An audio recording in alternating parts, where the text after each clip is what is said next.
Kastil Besi Hitam Bab 1101, Kota yang Besar. Kita akan tiba di Bukit Xuanyuan. Berdiri di geladak, Zhang Tai dan Bai Suxian sedang melihat ke tanah di bawah melalui kisi-kisi kristal. Itu adalah danau luas tak terbatas di bawah sana, bahkan di kejauhan. Di bawah sinar matahari, danau itu berkilauan sementara rumput air beterbangan di dalamnya. Alang-alang dan lahan basah hampir mencapai langit di kejauhan. Di lokasi yang alang-alang dan lahan basah dekat dengan daratan, terdapat kawasan hutan yang luas dan pegunungan yang bergelombang. Banyak burung air terbang dan berkumpul berkelompok di atas danau. Kawanan angsa putih yang baru saja terbang di atas airboat langsung terjun menuju danau. Pada saat yang sama, puluhan ribu bebek liar tiba-tiba terbang, yang terlihat sangat indah. Sayap dan sebagian besar bulu punggung bebek liar tampak hijau cerah, berkilau dan kuat di bawah sinar matahari. Saat bebek liar itu terbang dari danau, tampak seperti awan hijau. Ada banyak sekali burung air di sana.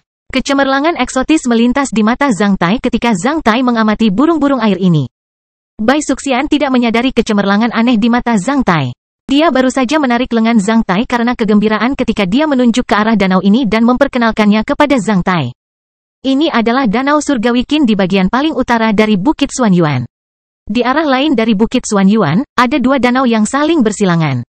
Danau Heavenly Qin berukuran sedang. Jika airboat dapat terbang dengan kecepatan sedikit lebih tinggi, kita akan dapat melihat Bukit Xuanyuan dalam waktu kurang dari 1 jam setelah terbang sejauh 500 mil lagi di atas Danau Heavenly Qin. Karena Zhang Tai telah memulihkan ketenangannya dan menjadi benar-benar santai dalam kondisi hidup yang lambat. Meskipun ia dapat melihat Bukit Xuanyuan dari jarak 500 mil dengan mata bunga teratai di atas airboat, Zhang Tai tidak menggunakan kemampuan itu. Zhang Tai tidak peduli apakah dia bisa melihat Bukit Xuanyuan beberapa menit lebih awal atau lebih lambat. Dalam banyak kasus, jika dia terlalu mengandalkan kemampuannya, dia akan kekurangan banyak kesenangan dan kejutan. Jika dia melihat Bukit Xuanyuan terlebih dahulu, dia akan merasa bosan ketika sampai di sana. Oleh karena itu, Zhang Tai tidak khawatir tentang hal itu.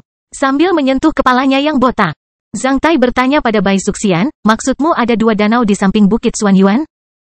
Dua danau lainnya masing-masing disebut danau kedengarannya indah dan danau peri. Peri memainkan musik yang kedengarannya bagus dengan qin surgawi. Mereka mudah diingat. Jika demikian, pasar emas dan kekuatan seharusnya ada di depan kita. Kita akan melihatnya setelah melewati Danau Surgawi Qin.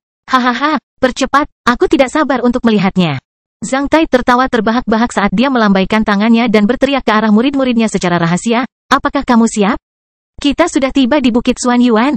Dalam beberapa menit berikutnya, pelat pelindung logam yang dapat digerakkan di atas kedua kolam renang perlahan-lahan meluncur dan menutupi ruang di atas kedua kolam renang tersebut.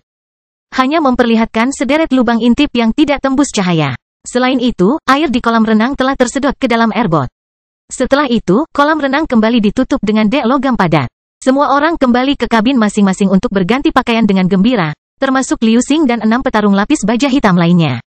Iron Dragon Airboat juga melaju dan mendekati Bukit Xuanyuan. Dalam perjalanan, mereka bisa melihat semakin banyak kapal udara dan kapal udara serta lebih dari 100 ksatria di langit.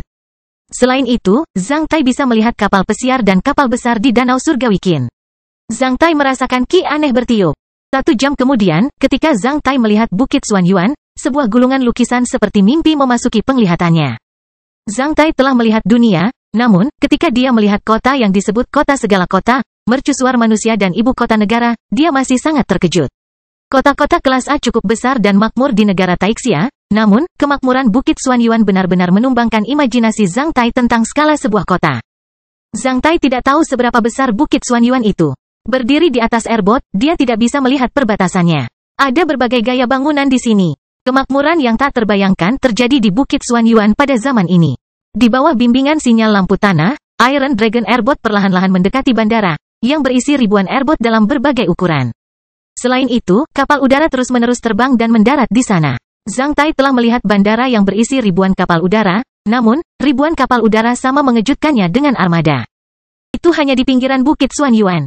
Setelah tertegun beberapa saat, Zhang Tai tiba-tiba menyadari bahwa tidak ada airboat atau ksatria di wilayah udara depan kecuali awan putih. Dia kemudian berbalik dan bertanya pada Bai Suxian. Bai Suxian meliriknya sambil tersenyum, ini adalah zona larangan terbang seperti yang ada di Benteng Singa. Namun, zona larangan terbang ini lebih ketat daripada di Benteng Singa. Di wilayah udara Bukit Xuanyuan, tidak ada kapal udara yang tidak ada ksatria yang bisa terbang. Hanya burung, ksatria tingkat bijak, dan kapal udara yang digerakkan oleh kantung udara terapung yang masih bisa terbang di atas Bukit Xuanyuan. Meskipun pesawat jenis ini bisa terbang ke sana, mereka harus mendarat di bandara yang jaraknya lebih dari 130 mil Bukit Xuanyuan, tempat penumpang dapat memasuki Bukit Xuanyuan dengan alat lalu lintas darat. Semua kapal udara dalam jarak 60 mil di sekitar Bukit Xuanyuan akan ditembak jatuh. Sebaliknya, kapal udara dapat memasuki pinggiran Bukit Xuanyuan. Tetapi jika mereka memasuki zona larangan terbang Bukit Xuanyuan, mereka akan jatuh. Bahkan ksatria surgawi tidak bisa terbang ke sini. Jika Anda melihat seseorang terbang di zona larangan terbang, dia pasti seorang ksatria tingkat bijak. Hanya ksatria manusia tingkat bijak yang dapat menikmati hak istimewa untuk terbang di atas Bukit Xuanyuan. Adapun yang lain, bahkan 3 kanselir teratas harus melakukannya pergi ke istana kekaisaran dengan alat lalu lintas darat. Seberapa besar Bukit Xuanyuan? Bai Suxian melirik Zhang Tai sambil tersenyum sebelum menjawab. Radius zona larangan terbang di atas Bukit Xuanyuan adalah 380 mil. Itu adalah Bukit Xuanyuan di bawah zona larangan terbang. 436.670 mil persegi. Zhang Tai segera mengerjakan area Bukit Xuanyuan dengan kemampuan menghitung aritmatika mental yang kuat dengan sempoa. Ini adalah wilayah inti peradaban manusia yang luasnya lebih dari 600.000 mil persegi. Luasnya hampir sama dengan wilayah Bonti Naga Api milik Zhang Tai. Sial. Kastil Besi Hitam bab 1102, penyakit Paman Zong. Iron Dragon Airboat perlahan-lahan parkir di tempat berlabuh yang besar. Saat pintu palka dibuka, Zhang Tai dan Bai Suxian telah melihat seorang lelaki tua yang baik hati dan cerdas dengan gaun panjang yang bagus dan janggut abu-abu menyambut mereka di satu sisi gang di luar airboat. Diikuti oleh 8 pengawal tetap berseragam.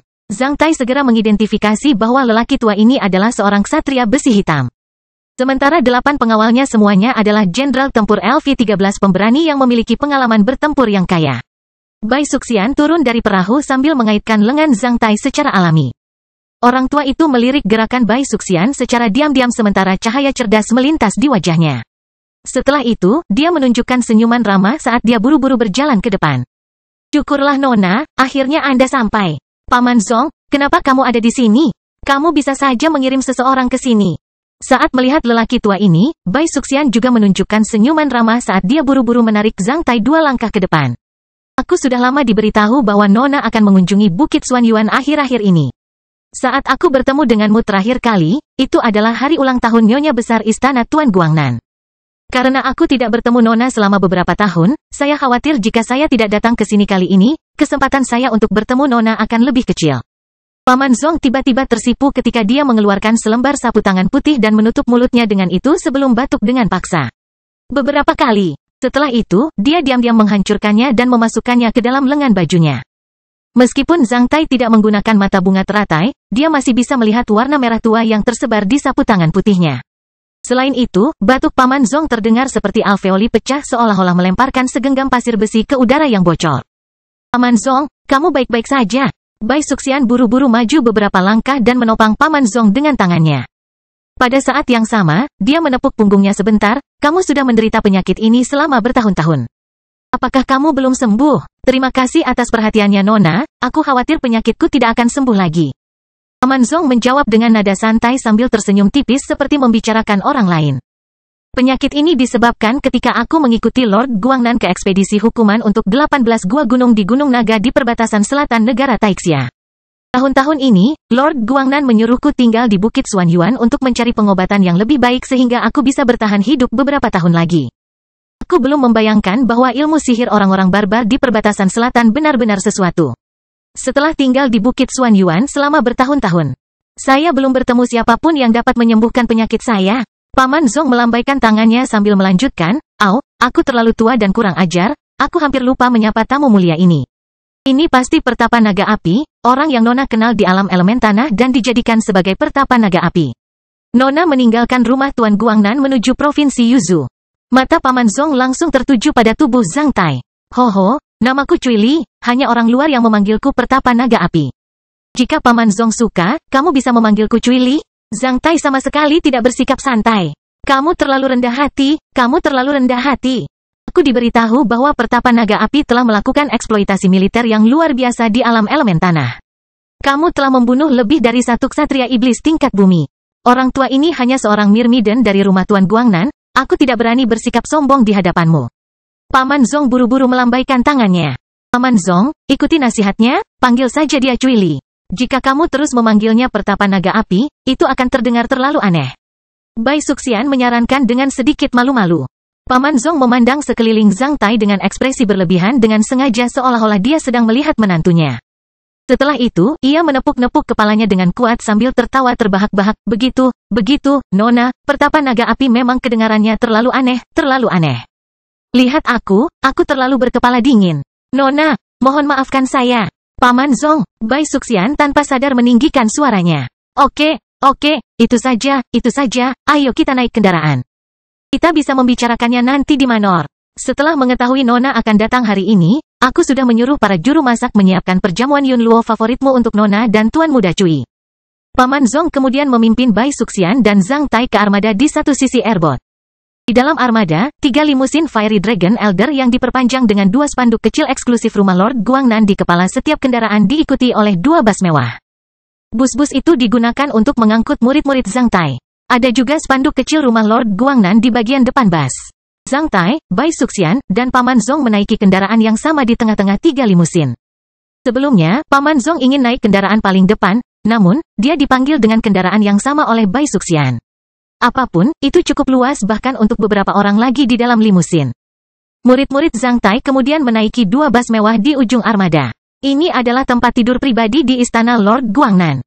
Terdapat fasilitas pengisian ulang yang eksklusif dan terintegrasi di samping dermaga pribadi ini, yang dapat menyediakan berbagai layanan pasokan untuk airboat. Selain itu, terdapat jalan masuk bawah tanah eksklusif di bawah dermaga pribadi ini, yang melaluinya mereka dapat langsung meninggalkan bandara Bukit Xuanyuan. Kedua dinding jalan masuk bawah tanah dipasang dengan lampu fluorid senior yang tahan lama, yang menjadikan jalan masuk bawah tanah eksklusif seterang siang hari. Zhang Tai yakin ini adalah bandara tercanggih yang pernah dilihatnya. Tidak diragukan lagi, merupakan salah satu simbol klan besar di negara Taixia yang memiliki tempat tidur pribadi di bandara ini. Tentu saja, rumah Tuan Guangnan adalah klan teratas di negara Taixia. Selain tempat berlabuh pribadi di bandara Bukit Xuanyuan, mereka juga memiliki rumah pribadi dan rumah bangsawan di sana. Ketika mereka meninggalkan bandara, mereka memasuki jalan raya dengan 16 jalan masuk. Melihat kendaraan-kendaraan itu di jalan raya, Zhang Tai tiba-tiba merasa memasuki terowongan waktu. Karena dia telah melihat terlalu banyak kendaraan uap dengan asap hitam, ketika Zhang Tai melihat kendaraan-kendaraan itu membakar alkohol di jalan raya Bukit Xuanyuan. Dia merasa berada di jalan masuk kota yang makmur sebelum bencana. Armada rumah Tuan Guangnan bergerak sangat cepat. Tidak terlalu banyak kendaraan di jalan itu. Hanya setelah beberapa saat, mereka telah memasuki wilayah Bukit Xuanyuan. Ketika dia memasuki Bukit Xuanyuan, Zhang Tai merasakan kekuatan dan gelombang aneh yang bertiup di cakranya. Dia mencobanya dan menemukan bahwa cakranya dapat bekerja normal seperti sebelumnya. Namun, kemampuan yang diberikan oleh cakranya yang memungkinkannya melayang dan menyeimbangkan gaya gravitasi menghilang seketika. Selain kehilangan kemampuan terbangnya, kekuatan bertarungnya sebagai seorang ksatria bumi tidak melemah sama sekali. Setelah memastikan efek ini, Zhang Tai menjadi lebih berkemauan keras. Hanya ksatria tingkat bijak yang bisa terbang di wilayah udara Bukit Xuanyuan. Tentu saja, ke-9 menteri di negara Taixia bukanlah orang bijak. Setelah kehilangan kemampuan terbangnya, seorang ksatria akan kehilangan setengah dari ruang geraknya, yang menunjukkan bahwa dia mungkin bisa membunuh Menteri Keuangan di Bukit Xuanyuan jika dia membuat rencana yang tepat. Ketika Bai Suxian dan Paman Zong sedang berbicara di dalam limusin, mereka tidak dapat membayangkan bahwa Zhang Tai di pihak mereka sedang memikirkan cara untuk membunuh seorang menteri bermartabat di negara Taixia. Seorang tokoh berpengaruh yang dapat mengejutkan banyak benua hanya dengan menginjak tanah di dalam limusin. Bukit Xuanyuan. Dari pembicaraan antara Bai Suxian dan Paman Zong, Zhang Tai lambat laun mengetahui identitas Paman Zong dan beberapa urusan di Bukit Xuanyuan. Paman Zong adalah bawahan terpercaya Lord Guangnan dan Myrmidon dari istana Lord Guangnan. Pada awalnya, dia mengikuti Lord Guangnan untuk menjaga perbatasan selatan negara Taixia dan terluka. Ayah Bai Suxian kemudian membiarkannya menjalani kehidupan pensiunnya di Bukit Xuanyuan dan mencari perawatan medis.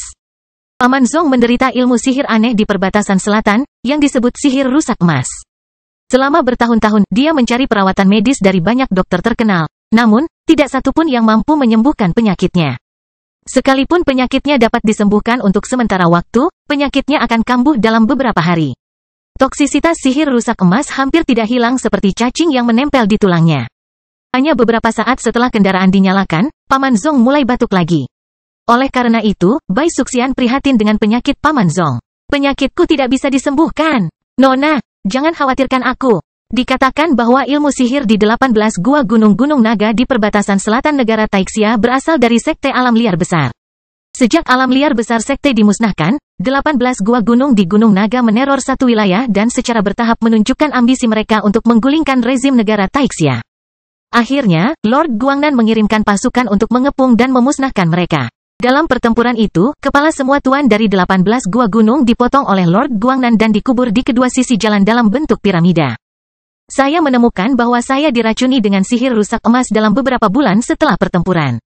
Namun, sebagai yang agung sekte hutan belantara dan 18 gua gunung di Gunung Naga telah dimusnahkan satu demi satu, tidak akan ada lagi solusi untuk menyembuhkan penyakitku dalam beberapa tahun terakhir. Racun sihir emas pecah secara bertahap memasuki paru-paruku, menyebabkan kesehatanku memburuk. Nona, aku tidak bercanda denganmu tadi. Jika Nona datang ke sini beberapa tahun kemudian, Anda mungkin tidak dapat melihat saya lagi. Paman Zong berbicara tentang situasi hidup atau matinya sambil tersenyum. Bai Suxian terus meneteskan air matanya sambil menghiburnya. Tidak, meskipun tidak ada solusi di Bukit Xuanyuan, pasti ada solusi di tempat lain. Umurku sudah lebih dari 100 tahun. Meskipun umurku pendek di kalangan ksatria, umurku jauh lebih baik daripada rakyat jelata. Ku lupa berapa banyak orang yang telah kubunuh bersama Lord Guangnan, aku menikmati hampir semua keistimewaan di dunia. Saya sudah melihat semuanya. Sebelum meninggal, saya sudah puas mengetahui bahwa Nona memiliki suami yang baik. Kata Paman Zong sambil melirik Zhang Tai dalam-dalam. Mendengar perkataan Paman Zong, Bai Suxian menjadi semakin kesal. Dia tiba-tiba teringat tentang pria luar biasa di sisinya yang menguasai berbagai keterampilan rahasia. Oleh karena itu, dia bertanya kepada Zhang Tai dengan tatapan penuh harap, bisakah kamu membantu Paman Zong? Kastil Besi Hitam Bab 1103, Rahasia Sekte Hutan Belantara Besar. Zhang Tai mendapatkan beberapa pesan tentang Sekte Hutan Belantara Besar di perbatasan selatan negara Taixia untuk pertama kalinya dari percakapan antara Bai Suxian dan Paman Zong. Zhang Tai tidak tahu tentang 18 gua gunung di Gunung Naga di perbatasan selatan negara Taixia. Namun, Zhang Tai mengetahui parasit sihir rusak emas. Parasit sihir hanyalah tipuan kecil dalam bagian keuntungan dan bagian pengendalian dalam Sutra Hutan Belantara Agung. Karena prosesnya agak aneh dan sepele, Zhang Tai tidak terlalu memperhatikannya.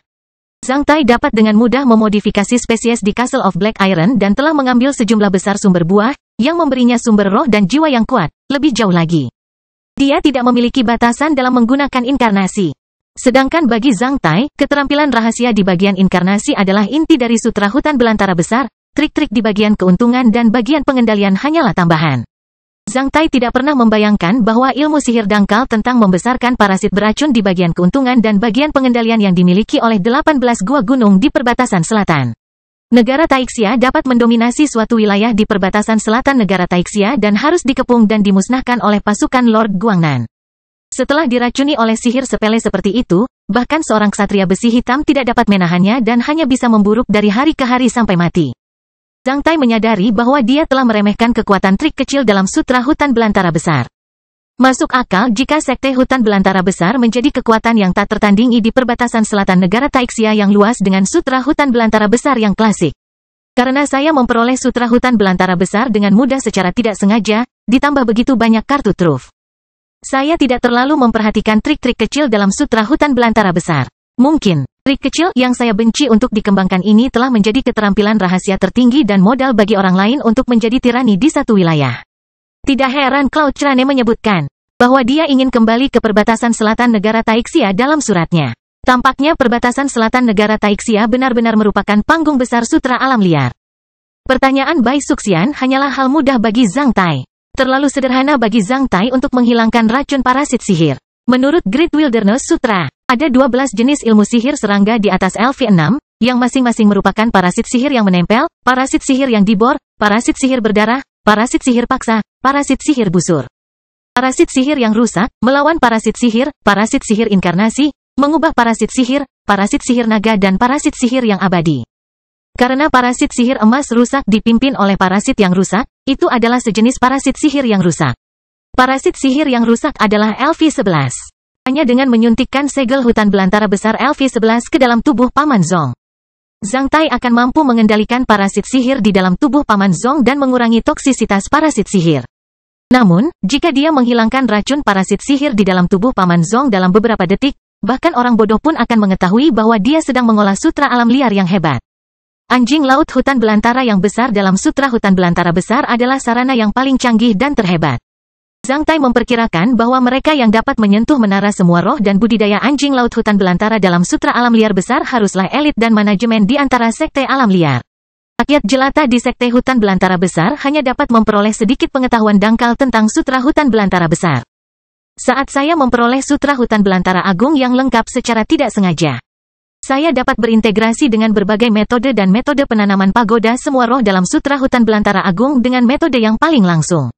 Oleh karena itu, saya menyederhanakan proses penanaman sutra hutan belantara agung dan dapat mengolahnya hanya dengan melafalkan kata-kata hutan belantara yang tiada habisnya. Sebenarnya, ada ratusan metode rahasia pada tingkat yang berbeda di bagian pemanggilan, bagian jimat, bagian keuntungan, bagian pengendalian dan bagian inkarnasi.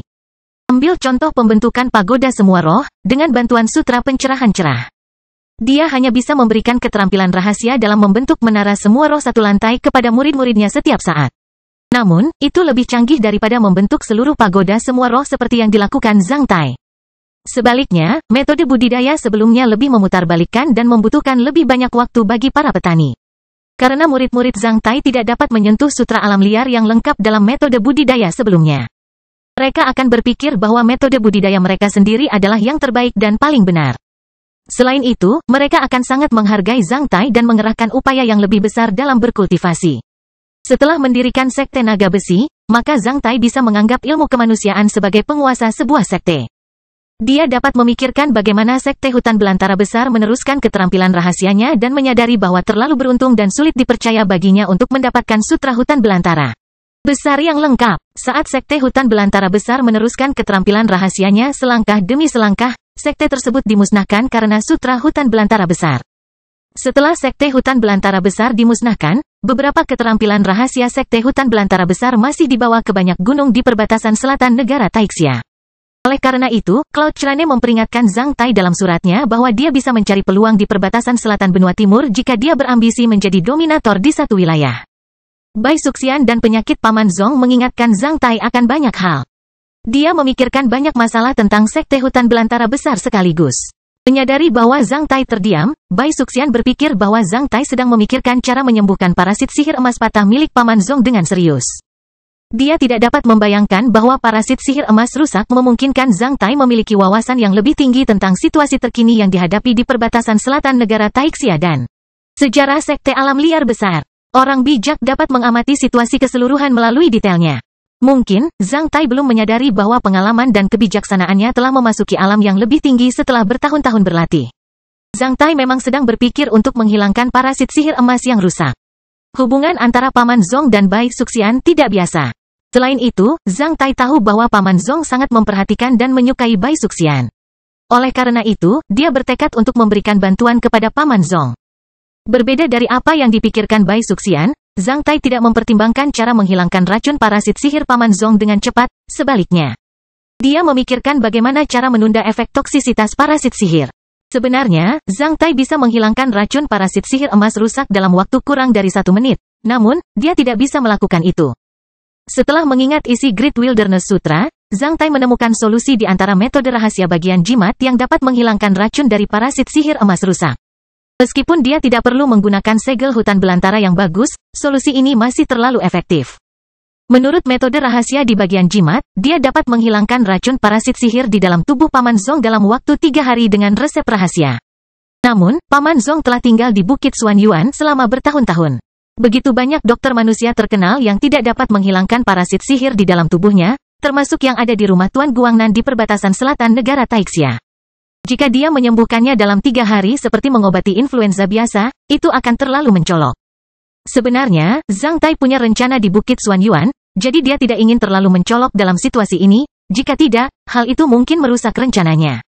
Mungkin ada solusi untuk parasit sihir emas rusak ini. Zhang Tai berkata dengan tatapan serius sambil mengerutkan kening. Setelah mendengar kata-kata Zhang Tai, Bai Suxian langsung menjadi bersemangat. Bahkan Paman Zong menjadi takjub. Sebelumnya, dia berpikir bahwa Nona hanya bertanya pada Cui Li tentang kemungkinan solusi karena khawatir dan merasa hangat tentang hal itu, namun, dia tidak pernah membayangkan bahwa pria ini dapat menghilangkan racun parasit sihir emas rusak dengan begitu saja. Jika bisa disembuhkan dengan mudah, dia tidak perlu tinggal di Bukit Xuanyuan selama bertahun-tahun.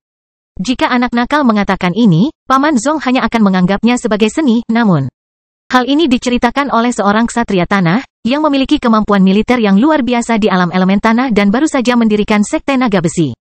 Orang seperti itu tidak akan mudah membuka mulutnya. Oleh karena itu, Paman Zong menjadi takjub. Ah, benarkah? Bai Suxian segera menggenggam lengan Zhang Tai. Zhang Tai perlahan mengangguk sambil mengutarakan pendapatnya, aku bertemu dengan beberapa teman. Salah satunya adalah tokoh besar gereja pelindung di benua barat yang ahli dalam mengendalikan hewan dan berbagai metode rahasia gereja, yang satu lagi adalah seorang apoteker voodoo. Ketika saya tinggal bersama mereka, saya telah belajar terlalu banyak dari mereka. Ditambah lagi saya tertarik pada aspek ini dan memiliki wawasan tentang hal itu. Saya mungkin dapat menyembuhkan racun parasit sihir di dalam Paman Zong. Kali ini, Paman Zong membuka mulutnya lebar-lebar karena takjub ketika dia melihat Zhang Tai dengan tatapan mata yang aneh. Seseorang telah memberitahu Paman Zong tentang apa yang baru saja dikatakan Zhang Tai kepadanya. Setelah merawat Paman Zong selama sekitar setengah tahun dengan sia-sia, orang tersebut memberitahu Paman Zong bahwa sangat sedikit orang yang dapat menghilangkan racun parasit sihir kecuali memberikan kehidupan baru kepada orang yang mengeksekusi parasit sihir tersebut. Jika tidak, dia harus mencari bantuan dari pembangkit tenaga listrik yang ahli dalam mengendalikan hewan dan keterampilan voodoo. Karena parasit sihir adalah metode rahasia antar disiplin dalam pengendalian hewan dan keterampilan voodoo. Mereka yang ahli dalam mengendalikan hewan dan keterampilan voodoo mungkin memiliki solusi untuk mengurangi toksisitas parasit sihir emas rusak. Orang yang memberitahu Paman Zong tentang hal ini adalah seorang dokter kekaisaran dari negara Taixia. Setelah merawatnya selama kurang lebih setengah tahun, dokter mencapai kesimpulan di atas. Namun, pria di depannya ini baru bisa memberitahunya tentang inti solusi setelah bertemu dengannya kurang dari setengah jam. Oleh karena itu, Paman Zong langsung merasa percaya diri pada Zhang Tai. Kastil Besi Hitam Bab 1104, menyelamatkan orang. Setelah mempertimbangkannya, Zhang Tai menulis resep untuk Paman Zong di dalam kendaraan sambil memperingatkan Paman Zong tentang tip resep tersebut. Ini adalah resep pertama. Nantinya, Zhang Tai akan menulis beberapa resep lagi untuk Paman Zong. Zhang Tai berencana memperpanjang masa pengobatan beberapa bulan dengan resep berbeda jika ada kecurigaan orang lain. Perhatian, umur rumput pemulihan jiwa tidak boleh kurang dari 10 tahun. Kalau tidak, maka tidak akan efektif. 2. Rumput pemulihan jiwa terutama bekerja pada parasit sihir, bukannya kamu. Selain itu, semakin murni rasa air liur emas dan darahnya, semakin baik pula. Sebaiknya kau mencari ahli untuk mengetahui sisa-sisa paus naga berdarah yang bermutasi. Darah laba-laba hitam neraka harus segar. Ini digunakan sebagai obat penuntun saat Anda meminum rebusan bahan obat. Saya ingin tahu apakah Anda bisa mendapatkan laba-laba hitam neraka di Bukit Xuanyuan. Zhang Tai menekankan beberapa tips kepada Paman Zong. Paman Zong mendengarkan saran Zhang Tai dengan serius sambil mengangguk dari waktu ke waktu. Bai Suxian baru saja memperhatikan Zhang Tai dengan mata berbinar dan tatapan lembut. Dalam hatinya, pria ini maha kuasa dan selalu bisa memberikan harapan kepada orang lain kapan saja. Berbicara tentang laba-laba hitam neraka, Paman Zong tersenyum. Laba-laba hitam neraka segar mungkin jarang ditemukan di tempat lain, tapi di Bukit Xuanyuan. Kita bisa mendapatkan semuanya dengan uang? Bisakah kita mendapatkan barang-barang ini dengan mudah dari Bukit Xuanyuan? Ada koloseum di pasar emas dan tenaga. Laba-laba hitam neraka ini sering terlihat di koloseum. Banyak klan besar yang berakar di Bukit Xuanyuan juga akan membeli beberapa laba-laba hitam neraka untuk melatih murid-murid muda dalam negeri atau membentuk api jiwa. Serikat apoteker akan juga membeli beberapa bahan obat yang eksentrik. Banyak kelompok bisnis di negara Taixia yang menjual bahan obat ke Bukit Xuanyuan. Rumah Tuan Guangnan kadang-kadang membawa beberapa barang langka dari perbatasan selatan untuk berkenalan dengan Bukit Xuanyuan. Selama kami punya uang, kami bahkan bisa mendapatkan monster bermutasi LV-16 di sini, belum lagi laba-laba hitam neraka LV-6. Paman Zong menjawab sambil tersenyum. Zhang Tai mengerti bahwa tidak sulit bagi pembangkit tenaga listrik di sini untuk menemukan makhluk hidup bawah tanah. Akhir-akhir ini, pasar emas dan tenaga listrik mengadakan pertemuan harta karun.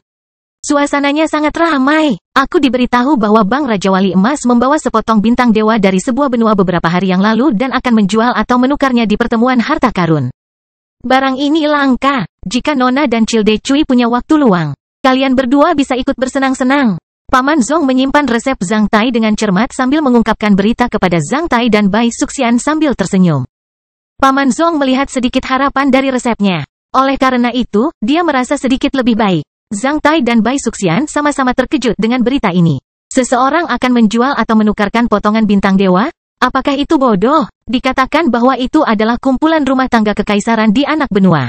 Karena bencana iblis di anak benua itu, negara tersebut dimusnahkan. Rumah tangga kekaisaran itu tidak dapat mempertahankan prestisnya lagi. Di dunia yang kacau, kelangkaan seperti itu hanya akan terjadi. Dia kesulitan, oleh karena itu, dengan jaminan dan saran dari Bank Raja Wali Emas, keluarga kekaisaran tersebut memutuskan untuk menjual atau menukarnya di negara Taixia agar dapat bertahan hidup. Apakah ada yang istimewa dengan keping bintang dewa? Saya belum mengetahuinya. Jika Nona tertarik, saya bisa meminta seseorang menanyakannya ke Golden Rock Bank. Tidak perlu. Jika bintang dewa itu benar-benar sesuatu yang istimewa, itu mungkin telah disebarkan oleh Bank Raja Wali Emas sebelum pelelangan resmi. Kita akan mengetahuinya dari gosip tanpa harus menanyakannya dengan sengaja. Kita perlu tinggal beberapa hari lagi di Bukit Xuanyuan dan ingin melihat-lihat di sekitar sana. Paman Zong, tolong minta seseorang menyiapkan 2 kartu VIP Pavilion Harta Karun untuk kami. Saya sudah menyiapkannya untuk Nona dan Cilde Cui. Paman Zong menjawab sambil menjelaskan kepada Zhang Tai.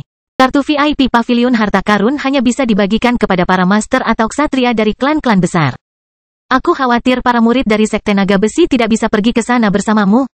Tidak masalah. Aku akan mengajak mereka bermain gratis selama beberapa hari di Bukit Xuanyuan. Zhang Tai mengungkapkan senyuman penuh pengertian. Saat itu, Zhang Tai melihat area kompleks arsitektur yang terdiri dari menara-menara tinggi di kejauhan. Menara tertinggi di tengah kompleks arsitektur ini tingginya lebih dari 1000 meter, yang sangat indah. Di mana kita? Itu adalah markas besar Persatuan Apoteker Manusia. Setelah lebih dari 1 jam perjalanan, armada mereka akhirnya tiba di rumah pribadi Baiklan di Bukit Xuanyuan.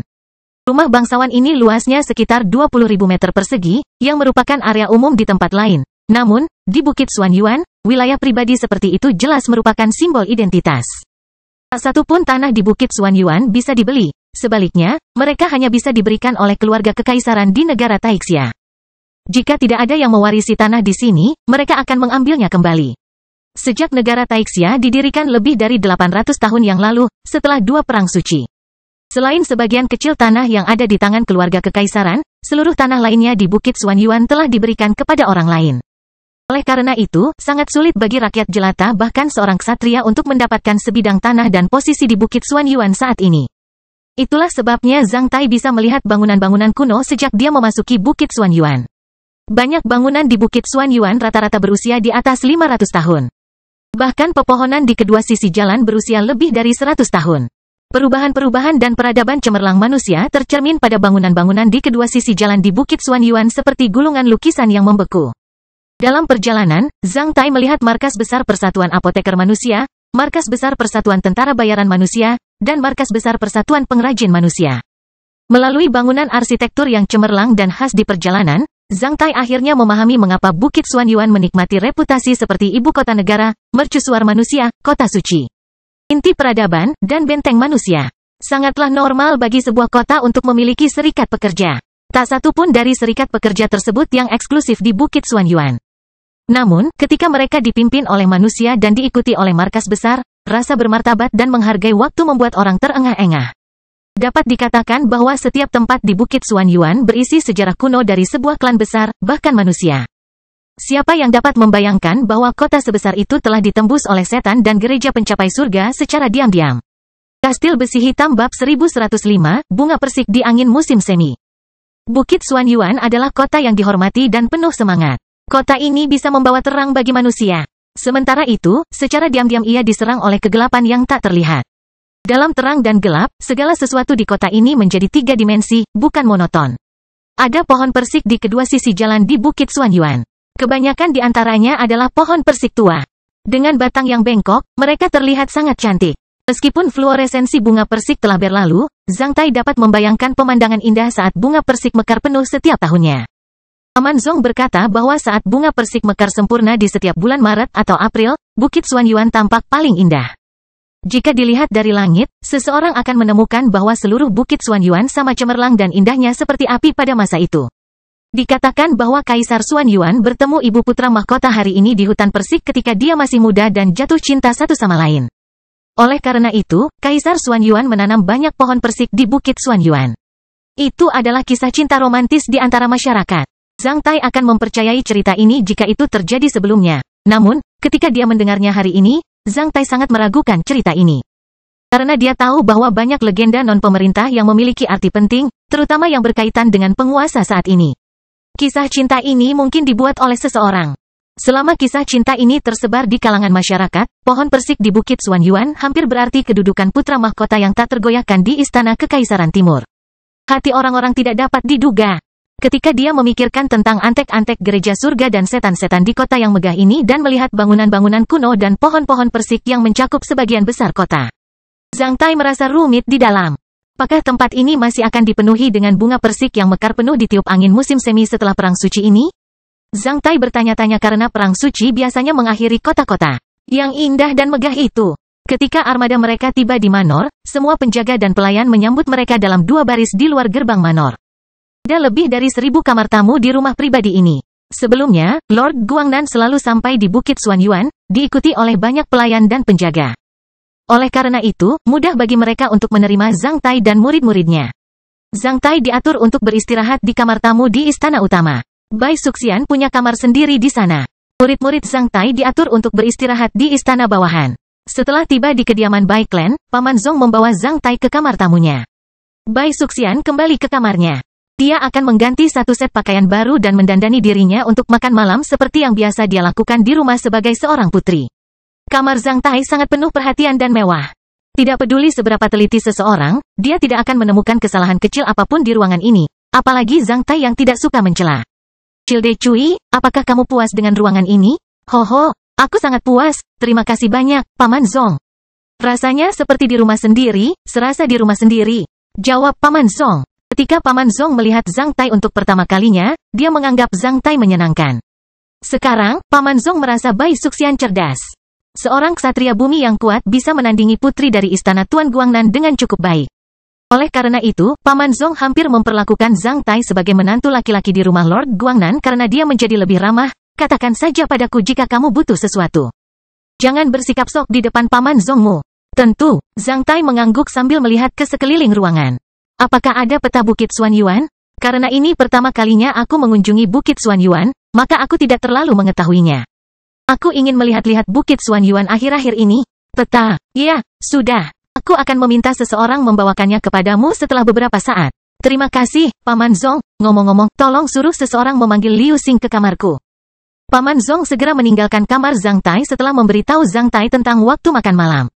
Ketika dia meninggalkan kamar, dia bahkan menutup pintu dari luar. Saat melihat tingkah laku Paman Zong, orang luar mungkin berpikir bahwa dia adalah pengurus rumah Tuan Guangnan. Siapa yang bisa membayangkan bahwa dia adalah seorang ksatria?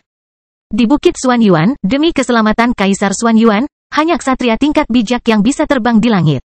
Hasilnya, para ksatria besi hitam menjadi sangat biasa-biasa saja di sini.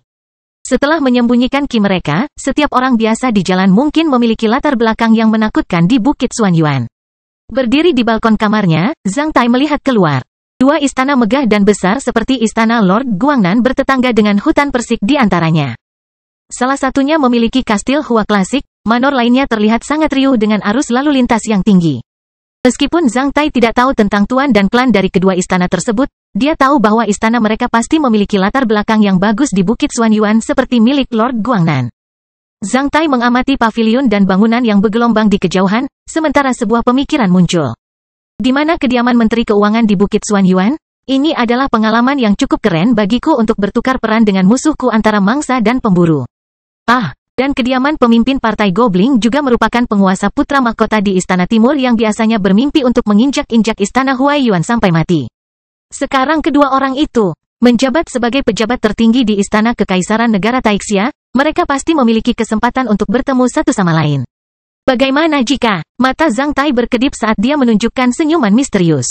Pada saat ini, dia mendengar suara bang, bang, karena dia tahu bahwa Liu Xing ada di luar pintu. Mengetuk pintu sebanyak 2 kali dengan selang waktu sekitar 0,8 detik.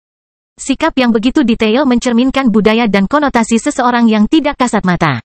Selama beberapa hari ini, Zhang Tai menyadari bahwa Liu Xing mengetuk pintu teman-teman juniornya sama seperti dia mengetuk pintu Zhang Tai. Kecuali dalam keadaan darurat, Liu Xing tidak akan pernah mengetuk pintu untuk ketiga kalinya. Oleh karena itu, Zhang Tai lebih puas dengan Liu Xing. Rekan magang senior pertama dari Iron Dragon Airboat semakin berkembang dan semakin berkualitas. Ini juga menunjukkan perbedaan antara mereka yang memiliki pengalaman bertempur dan mereka yang tidak. Yang pertama biasanya terlihat tenang dan bergerak efektif. Sebaliknya, pihak-pihak yang terakhir ini mungkin membuat penilaian yang salah dalam keadaan darurat. Masuk. Zhang Tai membuka mulutnya saat dia berbalik. Setelah membuka pintu, Liu Xing masuk sambil menangkupkan tangannya dan berkata, Tuan, apakah kamu puas dengan tempat ini? Tidak buruk. Semua murid junior dan saudari magang sudah menemukan kamar masing-masing sekarang. Kamar kita bertetangga, oleh karena itu, kita bisa menjaga satu sama lain. Karena rekan magang junior pernah ke Bukit Xuanyuan, dia mengatakan bahwa kamar kita bahkan bisa menandingi hotel terbaik di Bukit Xuanyuan. Liu Xing menjawab sambil tersenyum. Zhang Tai membayangkan Zhu Dabiao pernah ke Bukit Xuanyuan. Tidak aneh jika seorang remaja yang lahir di rumah gubernur provinsi berkesempatan mengunjungi Bukit Xuanyuan.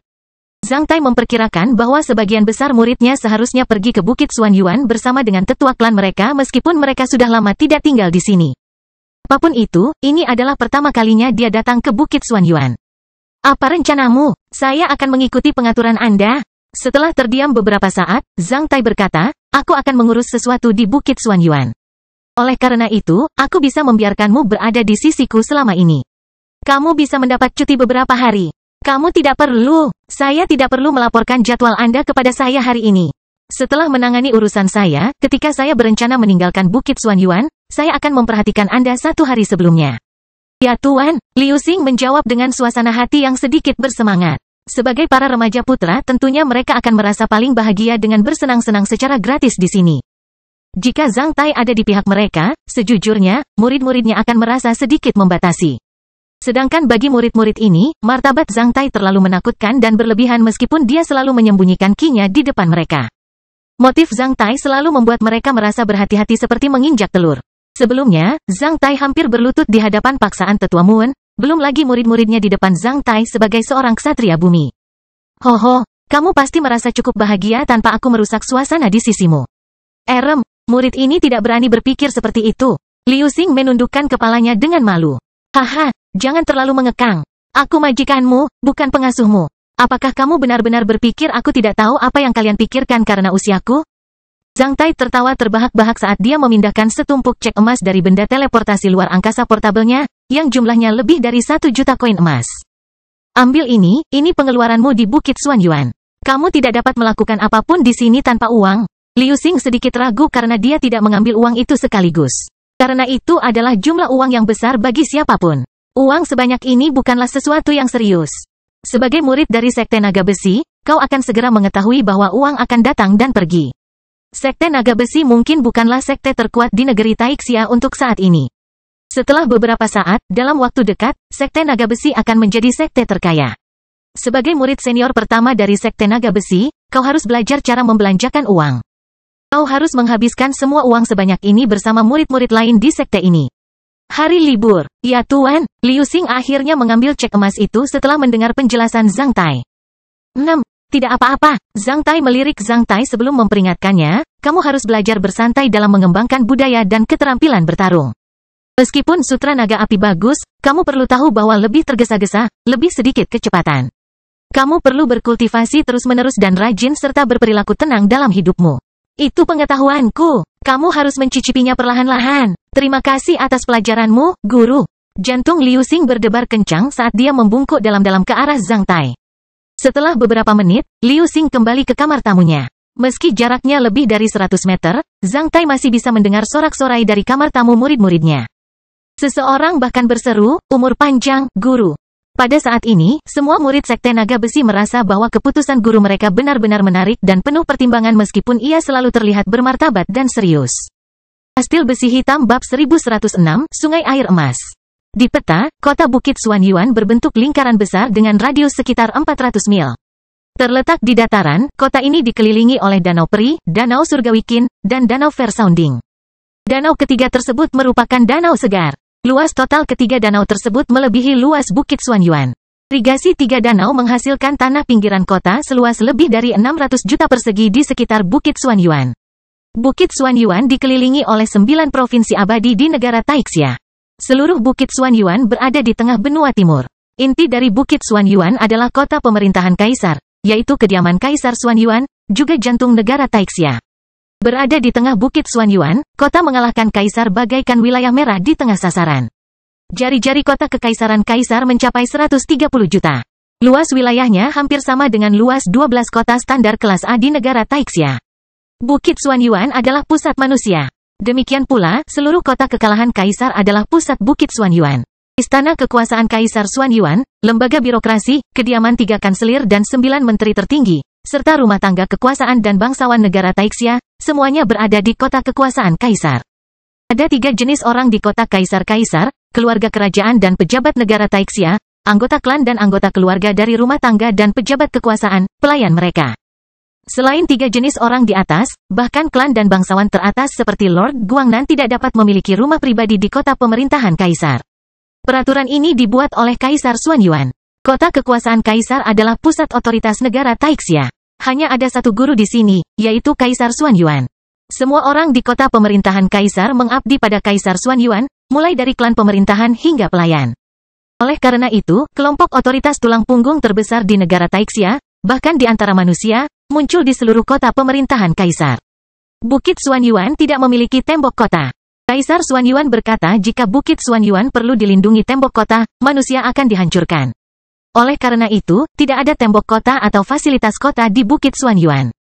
Kota Kekaisaran Kaisar dan Bukit Xuanyuan tidak dipisahkan oleh tembok kota, sebaliknya, mereka dipisahkan oleh Sungai Air Emas, yang merupakan kanal melingkar buatan yang mengelilingi kota Kekaisaran Kaisar. Kanal ini memiliki 3 sumber, masing-masing di Danau Surgawi Qin, Danau Peri, dan Danau Fair Sounding. Peri memainkan musik yang terdengar indah dengan Qin Surgawi di sekitar kota Kekaisaran Kaisar. Ada 12 jembatan besar yang diberi nama oleh 12 cabang bumi termasuk tikus, lembu, harimau, kelinci, naga, ular, kuda, domba, monyet, ayam, anjing dan babi melintasi Sungai Air Emas persis seperti skala 12 periode 2 jam di atas. Jam matahari yang digunakan untuk menghubungkan kota Kekaisaran Kaisar dengan Bukit Xuanyuan. Kecuali seseorang memiliki izin khusus yang biasanya diikatkan di pinggang atau tanda, tidak ada yang bisa melewati salah satu dari 12 jembatan dan memasuki kota Kekaisaran Kaisar. Mereka yang melanggar aturan akan langsung dibunuh. Pada hari ketiga sejak mereka tiba di Bukit Xuanyuan, saat itu sudah tanggal 1 November tahun ke-903 dalam kalender besi hitam. Pada hari itu, Zhang Tai dan Bai Suxian menyaksikan kota Kekaisaran Kaisar dari kejauhan dengan menggunakan perahu di Sungai Air Emas. Saat ini, Zhang Tai dan Bai Suxian sedang melakukan perjalanan di Bukit Xuanyuan dan mengunjungi tempat-tempat menarik. Namun, mereka baru saja melakukan perjalanan di area kecil di Bukit Xuanyuan. Tempat-tempat terkenal seperti Bukit Xuanyuan dipenuhi dengan kisah-kisah humaniora dan cinta. Ada banyak cerita dan legenda yang dipuji di mana-mana. Mungkin di kedai teh pinggir jalan yang tenang dan dihormati, mereka bisa mendengar sindiran tentang 3 rektor teratas dan beberapa tokoh besar yang pernah memimpin angin dan awan. Pepohonan tua di jalur ini mungkin merupakan oleh-oleh yang ditanam oleh seorang tokoh terkemuka dari suatu benua. Di tepi sungai Golden Water River, banyak terdapat kisah cinta tentang pahlawan dan kecantikan, masa kecil dan kangen. Perahu itu tidak panjang, detailnya sangat halus. Tukang perahu itu adalah pria berkulit gelap dan tangguh. Duduk di haluan, Zhang Tai dan Bai Suxian sedang meminum minuman beralkohol bunga persik yang merupakan makanan khas setempat dan mengambil buah plum kering sambil menikmati pemandangan di Sungai Air Emas. Sungai Air Emas lebarnya sekitar 1,3 mil. Kapal pesiar datang dan pergi di sungai, membuatnya sangat riuh. Satu sisi Sungai Air Emas dekat dengan kota Kekaisaran Kaisar. Semua rumah bangsawan dan bangunan lain di seberang sungai tampak khusyuk dan tidak dapat diganggu-gugat dengan dinding aula dan gerbang berwarna merah terang. Selain itu, sangat sedikit orang yang ada di sana. Tentara dengan helm dan baju besi melewati tepi sungai dari waktu ke waktu. Di sisi lain Sungai Air Emas, keadaannya benar-benar berbeda. Kapal pesiar yang padat menutupi tepi sungai. Selain itu, ada banyak hotel dan warung di sana. Banyak perahu kecil dan kapal pesiar bercat cerah sedang parkir di dermaga pinggir jalan. Banyak orang yang sedang minum-minum dan makan bersama teman-temannya sambil menyanyikan lagu dengan lantang dan bersenang-senang dengan penari wanita. Sungguh pemandangan yang riuh, meski sudah bulan November, pohon willow di kedua sisi Sungai Air Emas masih tampak hijau dan tidak terlihat layu sama sekali. Dikatakan bahwa pohon willow adalah spesies baru yang diperkenalkan oleh Kementerian Urusan Kehidupan dan Keuangan Kerajaan dari sebuah anak benua. Itu selalu hijau sepanjang tahun. Ia akan menggantikan daunnya ketika tunas baru lahir di musim semi. Saya tidak pernah membayangkan pemandangan yang begitu indah di Sungai Air Emas di Bukit Xuanyuan. Zhang Tai memberitahu Bai Suxian di haluan. Ketika Bai Suxian bepergian bersama Zhang Tai beberapa hari ini, dia tidak lagi mengenakan pakaian kejayaan yang cemerlang, sebaliknya. Dia berdandan seperti kakak perempuan tetangga pada umumnya dengan rok dengan rambut panjang yang berputar di udara. Namun, Bai Suxian terlahir dengan penampilan yang cantik, ditambah dengan sosoknya yang seksi, dia terlihat sangat berwibawa. Meski anggun dan terkendali, dia terlihat sangat centil, selain menawan, dia terlihat agak arogan dan jauh. Setiap binar dan senyuman Bai Suxian sangat menggiurkan. Penampilan Bai Suxian yang unik dan menawan menarik perhatian banyak orang di kapal pesiar dan kapal pesiar yang diwarnai dengan warna cerah. Jika Zhang Tai tidak ada di kapal, banyak playboy yang mengira mereka kaya dan romantis akan menyapa Bai Suxian. Namun, kepala botak dan sosok Zhang Tai yang seperti menara membuat mereka takut. Kastil Besi Hitam Bab 1107, Kehidupan Rata-Rata. Bai Suxian sedang duduk di sebelah Zhang Tai dan memberinya semangat dengan penuh perhatian. Setelah mendengar kata-kata Zhang Tai, Bai Suxian mengungkapkan senyuman tipis saat dia menatap Zhang Tai dengan mata indahnya dengan diam-diam. Bai Suxian terdiam. Tukang perahu berkata dengan murah hati di buritan sambil mendayung, "Cilde Cui, kamu mungkin tidak tahu itu. Ada banyak klan besar di Bukit Xuanyuan. Namun, rakyat jelata sepertiku merupakan mayoritas dari orang-orang di sini. Tentu saja, rakyat jelata harus bertahan hidup sendiri dengan menghasilkan uang. Sebagian besar rakyat jelata tidak ingin meninggalkan Bukit Xuanyuan. Namun, mereka tidak memiliki kerajinan tangan, oleh karena itu. Mereka hanya dapat menyediakan layanan rekreasi dan kebutuhan dasar bagi para pelancong. Ambil contoh Zhou Tua ini, saya harus bertahan hidup di perahu di Bukit Xuanyuan ini. Sebagai tukang perahu, Zhou Tua bertahan di perahu di Sungai Air Emas ini." Zhang Tai dan Bai Suxian menyewa perahunya untuk menikmati pemandangan di Sungai Air Emas. Ngomong-ngomong, mereka menyewa Zhou Tua untuk mendayung perahu. Zhang Tai dan Bai Suxian tidak memberitahu Zhou Tua tentang identitas mereka.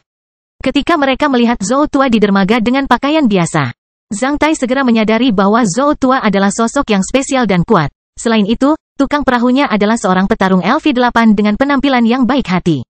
Setelah menanyakan Zhou Tua tentang sewanya, Zhang Tai segera memutuskan untuk menggunakan perahu Zhou Tua. Mereka hanya memberitahu Zhou Tua nama keluarga mereka. Oleh karena itu, Zhou Tua memanggil Zhang Tai Cilde Cui dan Bai Suxian Nona Bai.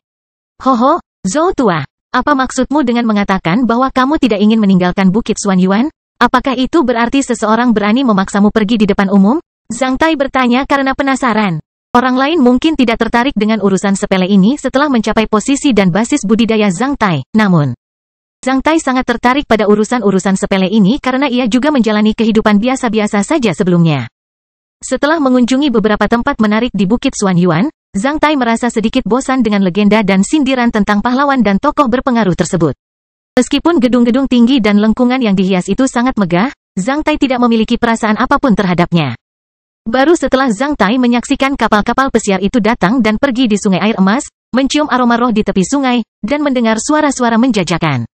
Barulah gambaran Bukit Xuanyuan berangsur-angsur menjadi jelas di benaknya. Tidak dipaksa oleh siapapun, Zhou Tua menjelaskan sambil mendayung perahu dengan fleksibel di Sungai Air Emas.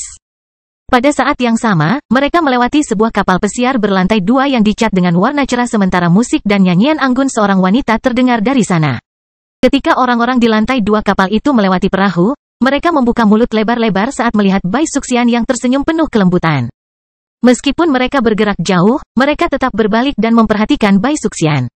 Setelah mendengar lagu yang tercinta dari kapal, Bai Suxian memperlihatkan senyuman pada Zhang Tai sambil mengedipkan matanya.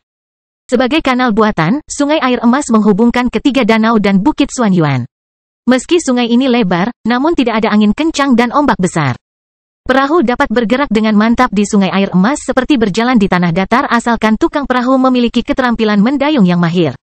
Setelah mendengar kata-kata Zhou Tua, Zhang Tai menjadi semakin penasaran, tidak dipaksa oleh siapapun. Selama seseorang menetap di sini, apakah dia akan pergi? Dikatakan bahwa Bukit Xuanyuan adalah tempat paling makmur di antara semua kota manusia. Jika saya bisa menjalani kehidupan yang anggun di Bukit Xuanyuan, tentu saja, saya tidak ingin meninggalkan tanah harta karun seperti itu. Tapi saya harus pergi. Zhou Tua mendayung perahu sambil menghela nafas, saya harus menghasilkan uang untuk bertahan hidup bagi anggota keluarga saya. Benar, urusan hidup itu sepele. Meskipun uang tidak maha kuasa, orang tidak dapat bertahan hidup di Bukit Xuanyuan tanpa uang. Zhang Tai tertawa sebelum berkata, "Yup, sulit untuk bertahan hidup di Bukit Xuanyuan." Zhou Tua bertepuk tangan karena kegirangan, menimbulkan suara yang jelas dan tajam. Semua real estate di Bukit Xuanyuan adalah hadiah dari keluarga kekaisaran di negara Taixia. Menurut peraturannya, kami tidak bisa menjualnya. Jika tidak ada yang bisa mewarisi real estate, maka properti itu akan disita oleh rumah tangga kekaisaran. Maksud saya, jika saya bisa meninggalkan Bukit Xuanyuan dan melepaskan rumah saya di Bukit Xuanyuan, saya bisa mendapatkan penghasilan yang menguntungkan per tahun. Dengan sewa ini, anggota keluarga saya akan hidup sejahtera bahkan di 9 provinsi abadi, daripada harus bekerja keras di sini setiap hari. Begitu banyak kelompok bisnis yang ingin mengupayakan tempat tinggal di Bukit Suanyuan. Sewa dari rumah-rumah di Bukit Suanyuan menempati peringkat teratas di antara semua kota manusia. Sewa kamar seluas 10 meter persegi di tempat terpencil akan menelan biaya lebih dari 1.000 koin emas setahun.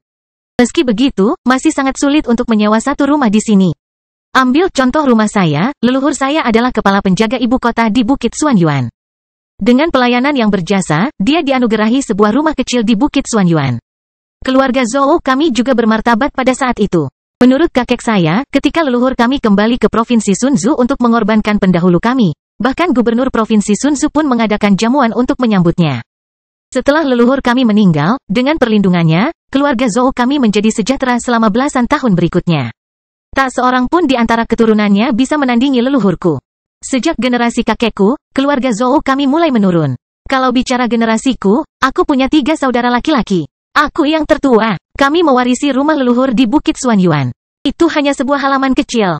2 saudara laki-laki saya yang lain telah meninggalkan Bukit Suanyuan untuk mencari penghidupan. Sebelumnya, seorang bangsawan dari anak benua ingin menyewa rumah leluhur itu sekitar 20 tahun yang lalu dengan harga 20.000 koin emas setahun. Dia ingin merenovasinya dan tinggal di dalamnya sepanjang tahun. Keluarga Zhou kami berada dalam kesulitan ekonomi pada saat itu. Dengan 20.000 koin emas setahun, keluarga kami dapat segera meningkatkan taraf hidup kami. Namun, ayah saya tidak menyetujuinya. Sebelum meninggal, ayah saya bahkan memperingatkan kami untuk menjaga usaha keluarga Zhou di Bukit Suanyuan. Rasa penasaran Zhang Tai kembali muncul. Maaf. Aku tidak menyangka kalau kamu adalah keturunan seorang kepala pengawal. 20.000 koin emas setahun bukanlah jumlah yang sedikit. Mengapa ayahmu tidak menyetujuinya? Itu pada saat itu, Zhou tua tersenyum dan berkata, tidak seperti seorang tukang perahu. Sangat mudah bagiku untuk bertahan hidup setelah meninggalkan Bukit Suanyuan. Namun, setelah pergi dari sini, mustahil bagi keturunanku untuk menjadi luar biasa di Bukit Suanyuan. Selama saya tinggal di sini, akan ada harapan bagi keluarga saya.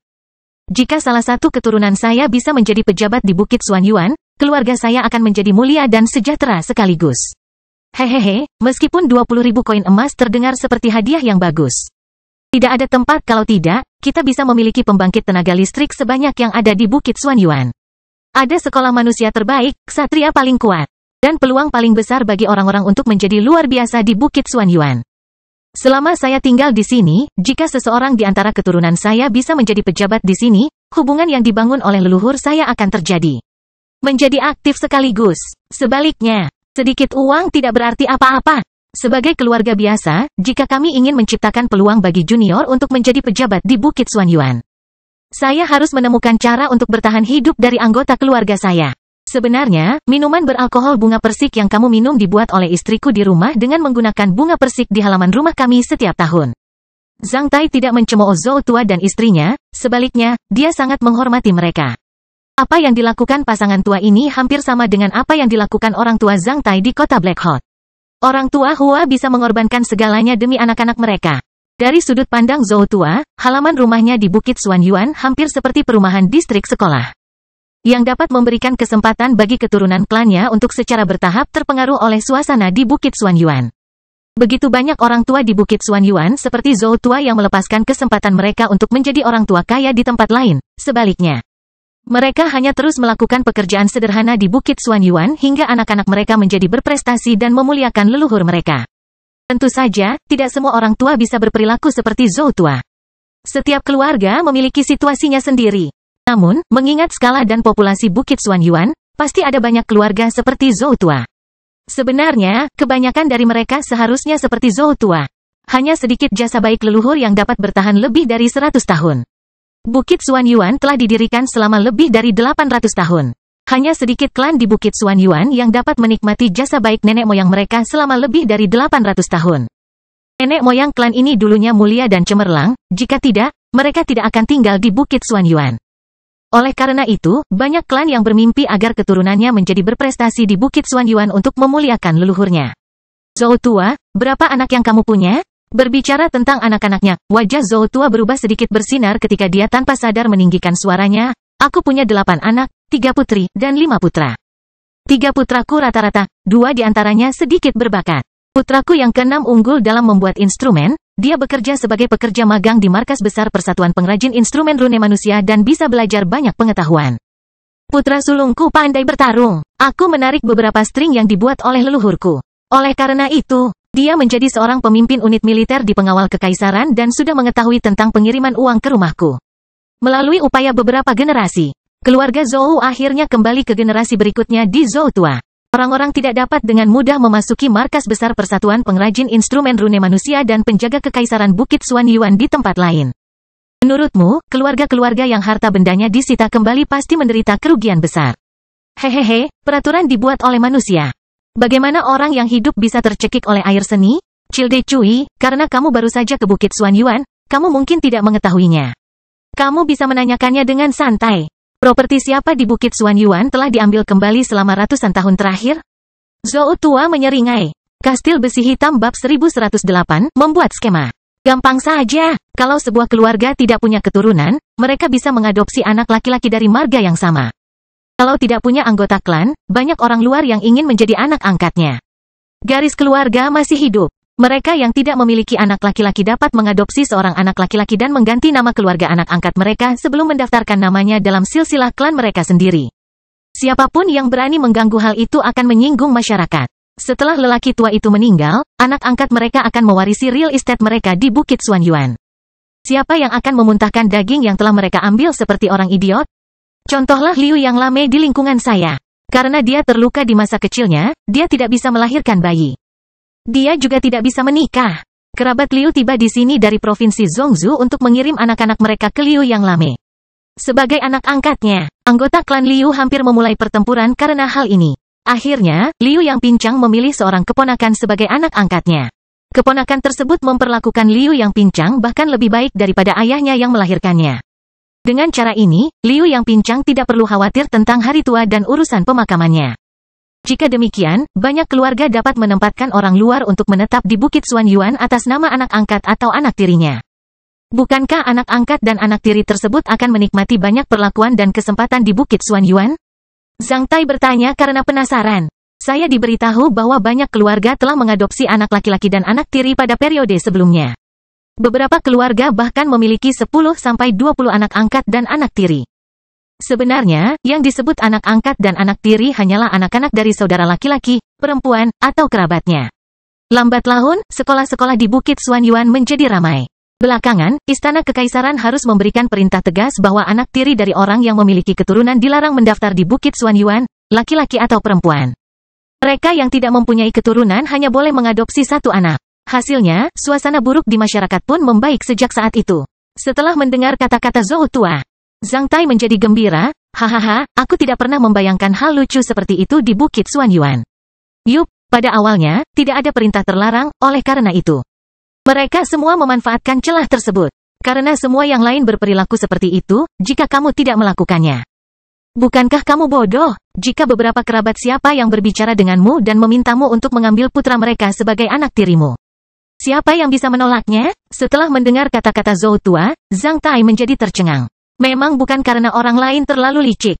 Semua orang mengejar kekayaan. Kini setelah ada metode agar anak-anak mereka mendaftar di Bukit Xuan Yuan dan menikmati sumber daya pendidikan, peluang, dan perlakuan terbaik di antara manusia. Mereka yang memiliki hubungan pasti akan berusaha sekuat tenaga untuk mencari peluang seperti itu. Namun, perintah terlarang yang disampaikan dari Bukit Xuan Yuan hanya dapat memblokir setengah dari celah ini. Itu tidak berhasil bagi keluarga-keluarga yang tidak memiliki keturunan. Mereka hanya mengizinkan keluarga tanpa keturunan untuk mengadopsi anak laki-laki karena itu adalah tradisi dan adat istiadat masyarakat Hua. Oleh karena itu, tanah di Bukit Xuan Yuan menjadi semakin berharga. Lebih sedikit dari mereka yang bisa diambil kembali. Selain beberapa tanah fleksibel di Bukit Xuan Yuan yang berada di tangan keluarga kekaisaran di negara Taixia, akan sangat sulit bagi orang lain untuk masuk ke dalam lingkaran Bukit Xuan Yuan. Akibatnya, ambang batas untuk menetap di Bukit Xuan Yuan berangsur-angsur meningkat. Meskipun aku telah melakukan banyak eksploitasi militer di alam elemen tanah, aku hanya bisa mendapatkan wilayah hadiah di luar Bukit Xuan Yuan. Akan lebih sulit bagi orang lain untuk menetap di Bukit Xuan Yuan. Pantas saja Bai Suxian mengatakan bahwa hanya ada dua jenis bangsawan di negeri Taixia. Pertama, mereka yang mampu bertahan di Bukit Xuan Yuan. Kedua, mereka yang berada di luar Bukit Xuan Yuan. Kata-katanya terdengar agak masuk akal. Zhang Tai menunjuk ke sebuah kapal pesiar dengan lukisan cerah yang sedang menyeberangi sungai, lalu ia bertanya. Kapal kesenangan apa yang dicat dengan indah itu? Apakah kapal-kapal itu juga mengalir ke rumah pelacuran di Bukit Xuanyuan? Hehehe, profesi seperti itu dilarang untuk mendarat di negara Taixia. Ini adalah peraturan yang telah berlaku selama ratusan tahun sebagai ciri khas Bukit Xuanyuan. Kapal pesiar dengan lukisan indah ini bisa memasuki sungai air emas di Bukit Xuanyuan di siang hari. Di malam hari, mereka akan memasuki 3 danau di sekitarnya. Childe Cui, meskipun kapal pesiar yang dicat dengan indah ini terlihat kecil, mereka dapat menghasilkan banyak uang. Kapal pesiar yang dicat dengan indah dengan pelacur terkenal itu bisa membuat gunungan emas menjadi sebuah hari itu. Mereka yang mengunjungi kapal pesiar yang bergambar indah itu semuanya adalah bangsawan dan orang kaya, yang menganggap koin emas hanyalah sampah. Mereka yang bisa melakukan bisnis seperti itu di Bukit Xuanyuan semuanya terkait dengan tokoh-tokoh besar di Istana Kaisar. Kurang lebih, tanpa latar belakang seperti itu, kapal pesiar dengan lukisan indah seperti itu dilarang memasuki sungai air emas. Apakah ada orang yang berpartisipasi dalam bisnis seperti itu di kota Kaisar? Mereka yang bisa menetap di Bukit Xuanyuan semuanya diikuti oleh banyak anggota keluarga, bawahan, dan anggota klan. Baik mereka 3 kanselir teratas atau 9 menteri di negara Taixia.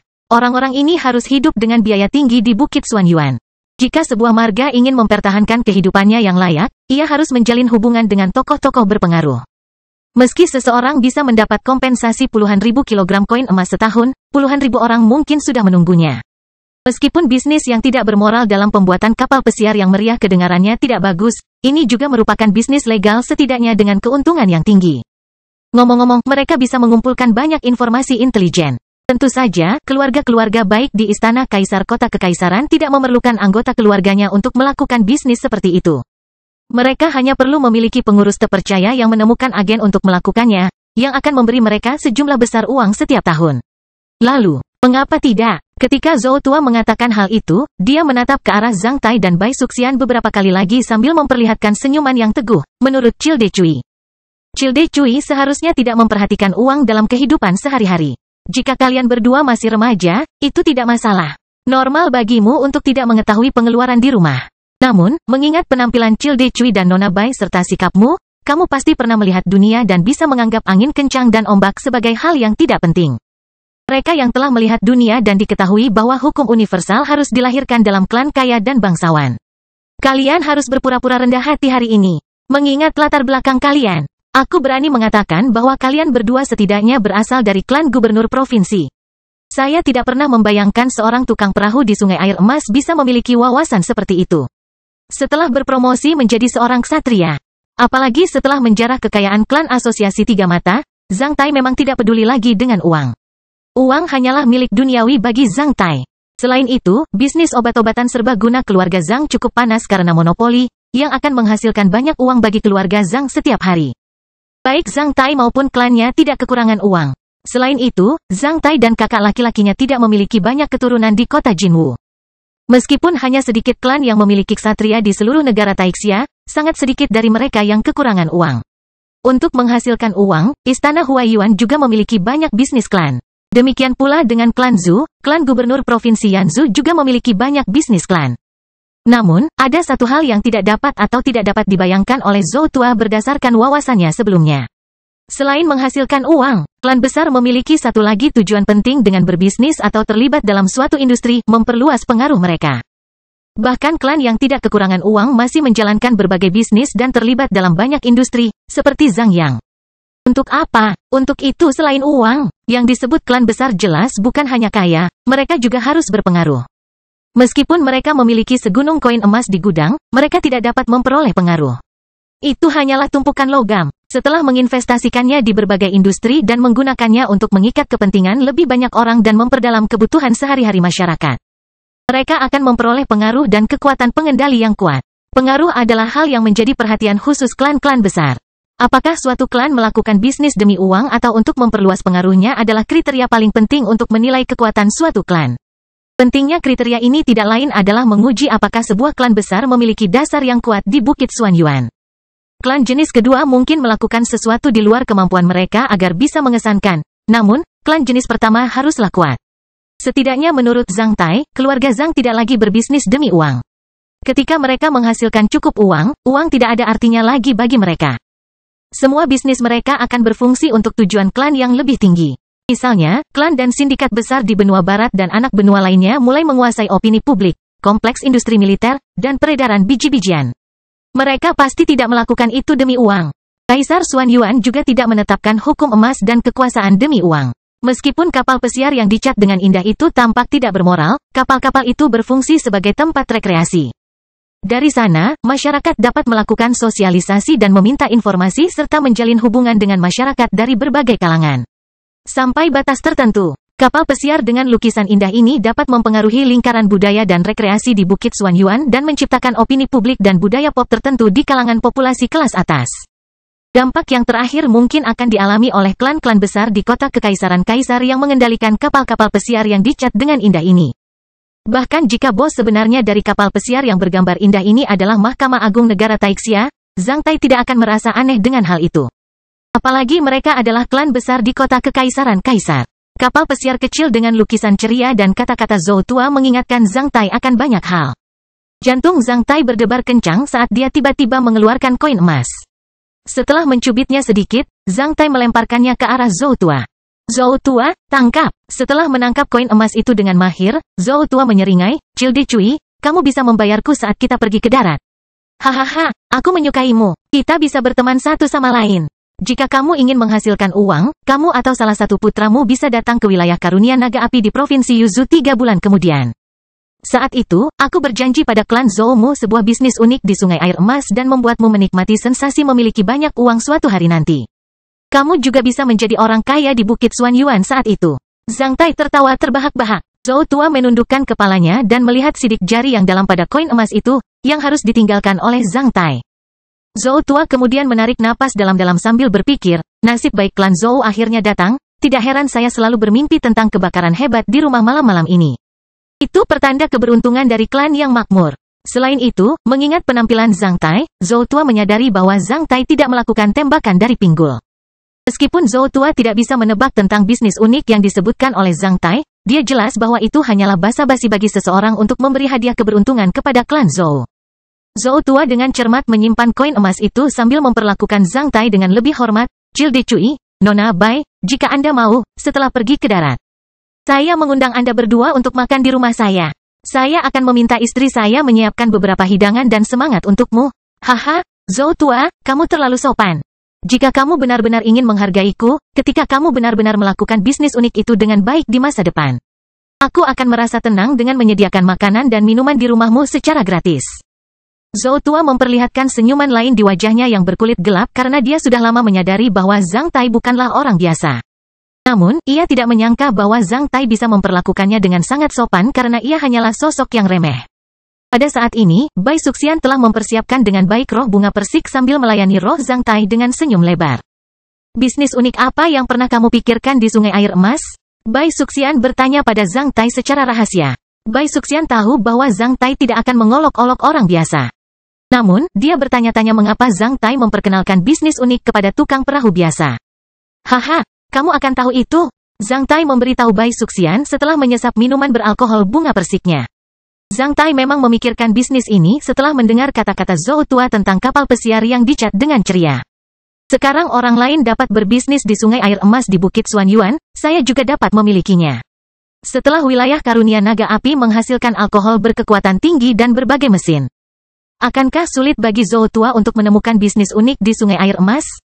Selama perahu Zhou tua dapat dilengkapi dengan mesin dan baling-baling, itu akan menjadi speedboat. Ketika Zhang Tai memikirkan tentang Zhou tua yang mengemudikan speedboatnya di Sungai Air Emas di Bukit Xuan Yuan, meninggalkan garis putih di belakangnya, dia tidak tahan untuk tertawa di dalam. Ini mungkin iklan terbaik untuk wilayah hadiah naga api. Semangat bunga persik adalah makanan khas setempat di Bukit Xuan Yuan. Minuman beralkohol ini terasa lembut, manis, harum dan ketan. Orang-orang menggunakan bunga persik dari Bukit Xuan Yuan untuk menyeduh minuman beralkohol. Roh itu tampak kemerahan dan berbau harum seperti bunga persik. Di Bukit Xuan Yuan, banyak keluarga memetik bunga persik di rumah mereka sendiri untuk menyeduh minuman beralkohol.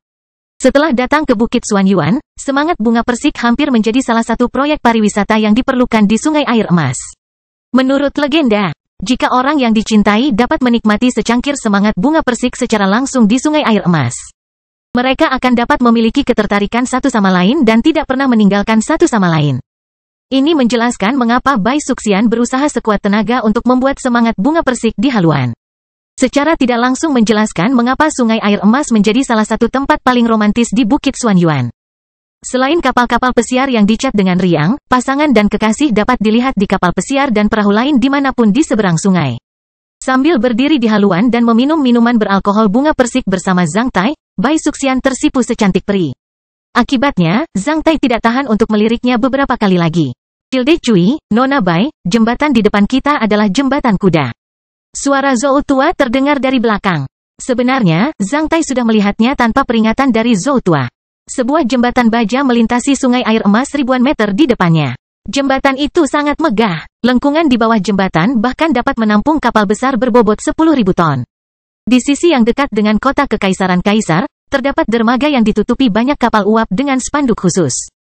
Setelah memasuki lengkungan di sisi luar Bukit Xuanyuan, Zhang Tai melihat sebuah menara gerbang seperti lengkungan kemenangan. Ada patung kuda emas berkilau di titik tertinggi gerbang kota di bawah sinar matahari. Seluruh jembatan menjaga pintu masuk kota Kekaisaran Kaisar di pinggiran Bukit Xuanyuan. 12 jembatan di atas Sungai Air Emas diberi nama berdasarkan 12 cabang duniawi dalam budaya Hua, yang berhubungan dengan 12 zodiak Hua. Setiap jembatan memiliki totem dan patung yang sesuai dari salah satu dari 12 zodiak Tiongkok. Lambat laun, masyarakat jelata di Bukit Xuanyuan menyebut jembatan ini sebagai jembatan zodiak Hua. Melihat jembatan kuda di kejauhan, Zhang Tai mengingat peta Bukit Xuanyuan. Setelah melewati jembatan kuda, selama dia terus berjalan ke depan, dia akan memasuki jalan kuda di kota Kekaisaran Kaisar. Setelah memasuki Horse Avenue sekitar 20 mil, dia akan melihat rumah Menteri Keuangan, salah satu dari 9 menteri di negara Taixia. Ke-9 menteri negara Taixia telah menetapkan tempat tinggal resmi di kota Kekaisaran Kaisar. Rumah dinas Menteri Keuangan dekat dengan rumah Menteri Keuangan, tepat di pinggir Horse Avenue. Zhang Tai secara tidak sadar merasa bahwa 12 kediaman resmi dari 3 kanselir teratas dan 9 menteri negara Taixia berhubungan dengan jalan raya di kota Kekaisaran Kaisar yang terhubung dengan 12. Jembatan Zodiak Hua. Sambil mengamati jembatan kuda di kejauhan dan kawanan burung pipit yang terbang di atas jembatan, mata Zhang Tai berbinar. Bukit Xuanyuan memiliki sebagian besar jenis burung di seluruh negara Taixia. Di 3 danau di sekitarnya, terdapat lebih dari 100 jenis burung air. Selain itu, di Bukit Xuanyuan, burung pipit dan merpati merupakan populasi terbesar. Pohon willow menciptakan nuansa yang menyenangkan di sepanjang Sungai Air Emas. Tempat ini adalah tempat favorit burung pipit. Merpati kebanyakan berkumpul di beberapa alun-alun dan taman. Setelah lama tinggal di sana, burung pipit itu tidak takut sama sekali pada manusia. Perahu melaju menuju jembatan kuda. Ketika jaraknya kurang dari setengah mil dari jembatan kuda, sebuah kapal pesiar dengan lukisan cemerlang yang sangat cemerlang bergerak ke arah mereka dan menabrak perahu mereka dengan jarak antara 100 meter. Beberapa pria dan wanita muda sedang membicarakan sesuatu di dek kapal pesiar yang terbuka dan indah. Zhang Tai tidak memperhatikan orang-orang itu. Karena ada terlalu banyak kapal pesiar dengan lukisan cerah di Sungai Air Emas. Zhang Tai hanya melirik kapal pesiar dengan lukisan cerah itu sebelum mengalihkan pandangannya ke pemandangan di tepi sungai dekat kota Kekaisaran Kaisar. Namun, Zhang Tai tidak membayangkan bahwa Bai Suxian langsung menjadi sedingin es seperti landak dengan duri berdiri saat melihat orang-orang itu. Fang Xingyi. Para pemuda itu hampir melihat Bai Suxian dan Zhang Tai pada saat yang sama ketika mereka berhenti berbicara dan langsung memperhatikan perahu ini. Kastil Besi Hitam bab 1109, Wanita. Hal ini sama normalnya dengan bertemu dengan banyak orang kaya baru di pedesaan di tempat-tempat konsumsi kelas atas di pusat kota. Selain Benteng Singa, Bukit Xuanyuan harus menempati peringkat teratas dengan jumlah ksatria terbanyak di antara kota-kota manusia di permukaan bumi. Para ksatria memiliki indera yang tajam terhadap ki satu sama lain. Hampir saat Bai Suxian mengenali Lady Bro-nya di kapal pesiar yang penuh lukisan itu, wanita muda di sana itu juga menemukan Bai Suxian dan Zhang Tai pada saat yang bersamaan. Berdiri di haluan kapal, Zhang Tai dan Bai Suxian tampak cukup anggun dan bermartabat dengan pakaian yang berayun di udara. Salah satunya adalah seorang wanita dari seorang wanita, yang lainnya adalah seorang pria dari seorang pria. Mereka jelas seperti pasangan abadi. Ada 4 remaja putra dan 3 remaja putri di dek kapal pesiar yang penuh lukisan indah itu. Selain wanita yang memeluk kecapi di tengah-tengah mereka, 6 orang lainnya adalah ksatria besi hitam di usia muda dengan penampilan luar biasa. Ketika Zhang Tai memperhatikan para wanita di kapal pesiar yang dicat dengan riang dan menebak siapa Fang Xingyi, Bai Suxian telah terbang dari kapal dengan ki pertempuran yang mengamuk seperti ayam betina yang agresif. Dia langsung menuju ke kapal kesenangan yang dicat dengan riang itu dengan menginjak air. Selain ksatria tingkat bijak, ksatria biasa tidak bisa terbang ke sini. Namun, kekuatan tempur mereka tetap tidak berubah. Sudah menjadi sesuatu baginya untuk menginjak air. Betapa cantiknya! Zhang Tai tidak pernah bisa membayangkan bahwa Bai Suxian berani melawan wanita lain di sungai air emas dekat kota kekaisaran kaisar. Namun, seseorang mengetahui karakter Bai Suxian lebih baik daripada Zhang Tai. Ketika Bai Suxian terbang, sosok lain juga terbang dari kapal pesiar yang dicat dengan indah dan juga bergegas menuju Bai Suxian di atas air. Ledakan. Kedua wanita itu melompat ke langit dan saling bertabrakan. Pada saat yang sama, pertempuran mengamuk Kis menyebabkan gelombang lebih tinggi dari 30 meter seperti meledakkan bom alkemis. Saat ombak turun, ia mulai menyebar, membuat permukaan air yang tenang langsung mengamuk. Menyaksikan ini, seruan terdengar dari semua kapal pesiar dan perahu di kejauhan. Gelombang pertama setinggi 2 meter menghantam kapal pesiar berwarna cerah dan perahu Zhang Tai pada waktu yang hampir bersamaan. Alhasil, kapal pesiar bergambar riang sepanjang puluhan meter itu mulai terguncang keras di dalam air. Para pemuda di dek kapal pesiar yang dicat dengan ceria menggunakan kekuatan mereka dengan berjalan kaki pada saat yang sama dan menstabilkan kapal. Melihat hal ini, wanita yang sedang memeluk kecapi menjadi sangat ketakutan. Ketika ombak tiba di perahu Zhang Tai, Zhou Tua langsung mengubah wajahnya.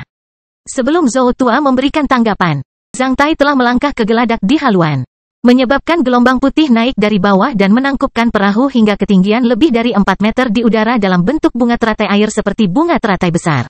Tangan, menghindari gelombang pertama dengan mantap dan aman. Saat melihat pemandangan yang begitu menakjubkan, semakin banyak seruan terdengar dari perahu-perahu dan kapal-kapal pesiar yang melukis dengan riang di kejauhan secara serempak. Seseorang dengan samar berteriak, "Ah, Dewa Air sedang memanifestasikan kekuatannya." Pemandangan seperti itu juga membuat wajah Zhou Tua menjadi pucat. Namun, ia tetap berusaha sekuat tenaga menstabilkan perahu di buritan sambil memegang dayung. Perahu terdekat berjarak lebih dari 300 meter dari perahu Zhang Tai. Dalam jarak 100 meter, hanya ada satu kapal pesiar dan sebuah kapal pesiar yang melukis dengan indah. Kedua kapal itu sama-sama besar. Oleh karena itu, kedua kapal tersebut tidak terbalik meski terguncang keras di sungai dan menyebabkan penumpang kebanjiran. Adapun perahu di kejauhan, ketika gelombang pertama tiba, tinggi dan kekuatannya telah menurun drastis. Selain itu, tukang perahu langsung memutar perahunya dan menggunakan buritan untuk menahan gelombang pertama. Selain membuat bagian dalam perahu basah, gelombang besar tersebut mendorong perahu tersebut sejauh 100 meter. Sebelum Bai Suxian dan sosok yang terbang dari kapal pesiar berwarna cerah itu memulai pertarungan putaran kedua, suara gemuruh terdengar di sini dari jembatan kuda. Siapa yang berani bersikap berlebihan di sungai air emas?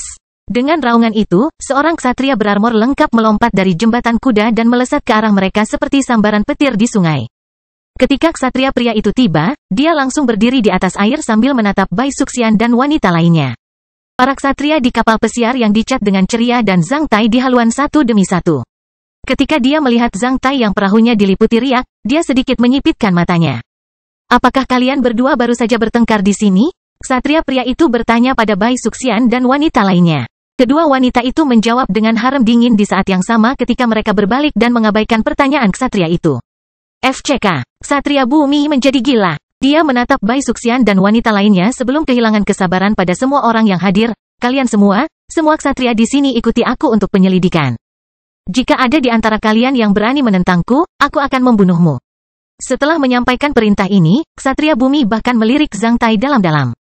Di antara semua ksatria saat ini, Zhang Tai adalah yang paling tak terduga. Pergerakan ahli selalu luar biasa. Meskipun para ksatria bumi lainnya mungkin juga bisa menenggelamkan perahu dengan air menggunakan ki pertempuran, dia tidak akan pernah bisa melakukannya semudah Zhang Tai. Selain memerlukan kekuatan ki pertempurannya yang tinggi, efek ini juga membutuhkan kemampuan mengendalikan aliran air yang sangat hebat. Zhang Tai tidak menyangka perjalanannya ke sungai air emas bisa berakhir seperti ini. Namun, apa yang terjadi kali ini mengingatkan Zhang Tai pada sifat alami seorang wanita. Jika Bai Suxian dan wanita itu hanyalah orang biasa, bukan ksatria, Zhang Tai yakin kedua orang itu pasti mulai menggaruk wajah dan meregangkan rambut. Setelah melirik wanita itu dengan hati-hati, Zhang Tai telah mengetahui identitasnya tanpa perkenalan Bai Suxian. Sejujurnya, jika dilihat dari penampilannya, Fang Xingyi bukanlah tipe wanita cantik yang akan menarik perhatian pria untuk pertama kalinya. Dia secantik Bai Suxian. Namun, wanita ini tampak lebih putih dari Bai Suxian seperti susu. Selain itu, wanita ini memiliki temperamen yang sangat istimewa. Dia lembut, dingin dan cemerlang. Saat melihatnya, Zhang Tai merasakan sekuntum mawar yang lembut dan menawan tergeletak di atas lapisan es dengan lembut dan merasa ingin mengasihaninya. Pantas saja ayah Bai Suxian terpesona padanya. Temperamen istimewa seperti itu sangat menarik bagi para lelaki tua. Bahkan jantung Zhang Tai berdebar kencang. Ketika Zhang Tai memandang Fang Xingyi juga menatapnya. Mereka kemudian saling bertukar pandang. Setelah Bai Suxian memperhatikan bahwa Fang Xingyi sedang melirik ke arah Zhang Tai, dia langsung menjadi tegang saat dia buru-buru bergerak dan menghalangi pandangan Fang Xingyi kalau Zhang Tai dirampok darinya. Fang Xingyi menoleh sekali lagi. Dua ksatria lainnya datang ke sini di atas air dan mengelilingi mereka dengan tatapan serius sambil meletakkan tangan mereka di gagang pedang di pinggang mereka. Meskipun orang-orang lain di kapal pesiar yang dicat dengan ceria itu merasa tidak ingin melakukan hal itu, mereka hanya bisa menyuruh tukang perahu untuk mengarahkan kapalnya menuju dermaga di samping jembatan kuda. Zhou tua, terima kasih atas tumpanganmu. Tolong bawa kami ke sana juga.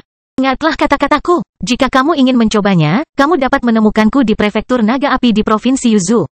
Zhang Tai memberitahu Zhou tua sambil menyembunyikan ki pertempurannya, sehingga menyebabkan kapalnya terus menurun saat ditangkup oleh riak tersebut. Bai Suxian kembali ke perahu dengan menginjak air. Setelah itu, dia menyaksikan Fang Xingyi kembali ke kapal pesiar yang dicat dengan ceria dengan mata tajam saat dia menyumpahinya dengan suara rendah, pelacur.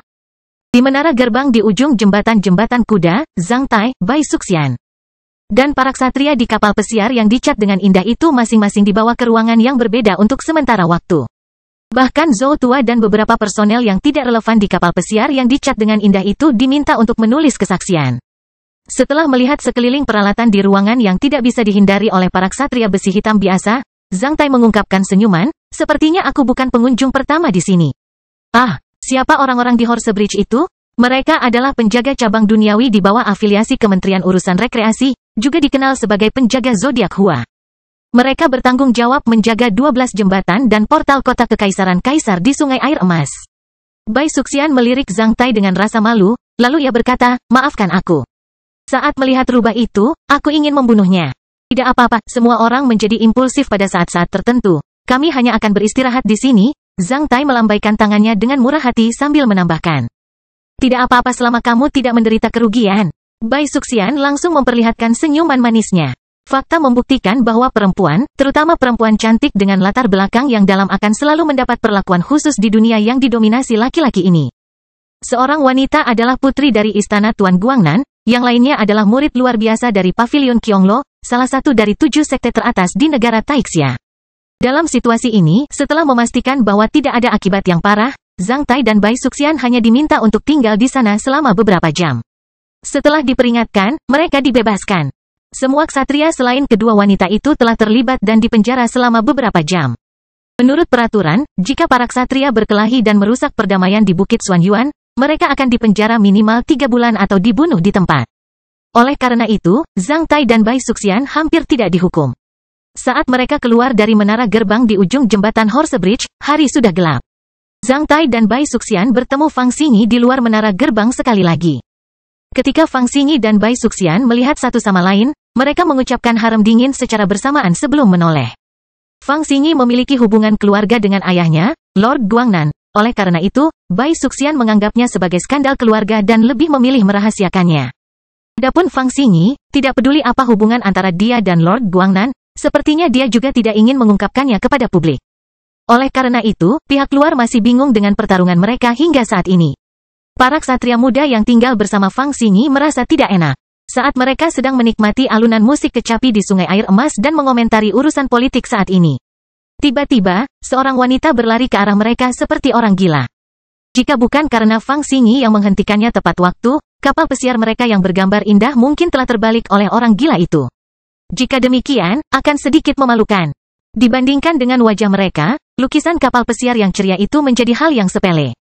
Sebagai korban, mereka bahkan dipenjara selama beberapa jam di sel khusus ksatria oleh penjaga kuda di bawah afiliasi Kementerian Urusan Rekreasi di Bukit Xuanyuan dan baru dibebaskan pada malam hari. Oleh karena itu, semua orang kehilangan minat terhadap tempat ini. Saat melihat Zhang Tai dan Bai Suxian sekali lagi, seorang pria yang mendominasi dan jahat di antara para ksatria muda yang marah itu langsung mencibir. Putri Lord Guangnan, Anda benar-benar mendominasi. Anda bahkan berani memulai pertarungan di Sungai Air Emas. Namun, ini bukan Bukit Xuanyuan, melainkan tempat-tempat terpencil seperti Provinsi Zhaozhou. Rumah bangsawan tidak ada artinya di sini. Jika milik Lord Guangnan Mansion ingin menunjukkan otoritas, Mengapa tidak memusnahkan kaum barbar di perbatasan selatan negara Taixia dan membangun wilayah militer lain di perbatasan selatan? Mengapa Anda memamerkan kekuatan tempur Anda di tempat yang makmur seperti itu? Setelah mendengar itu, Fang Xingyi tampak menjauh sementara Bai Suxian mengangkat alisnya dan akan kehilangan kesabarannya sekali lagi. Namun, Zhang Tai mengungkapkan senyuman saat dia menggelengkan kepalanya dan menarik Bai Suxian pergi. Tidak peduli apa, Bai Suxian memulai pertarungan, oleh karena itu, dia salah. Wajar jika pihak yang dirugikan mengeluhkan hal itu. Oleh karena itu, Zhang Tai hanya berpura-pura tidak mendengarnya. Karena Zhang Tai tidak mempedulikan hal itu, Bai Suxian terdiam saat dia melotot ke arah ksatria pria itu sebelum mengikuti Zhang Tai pergi.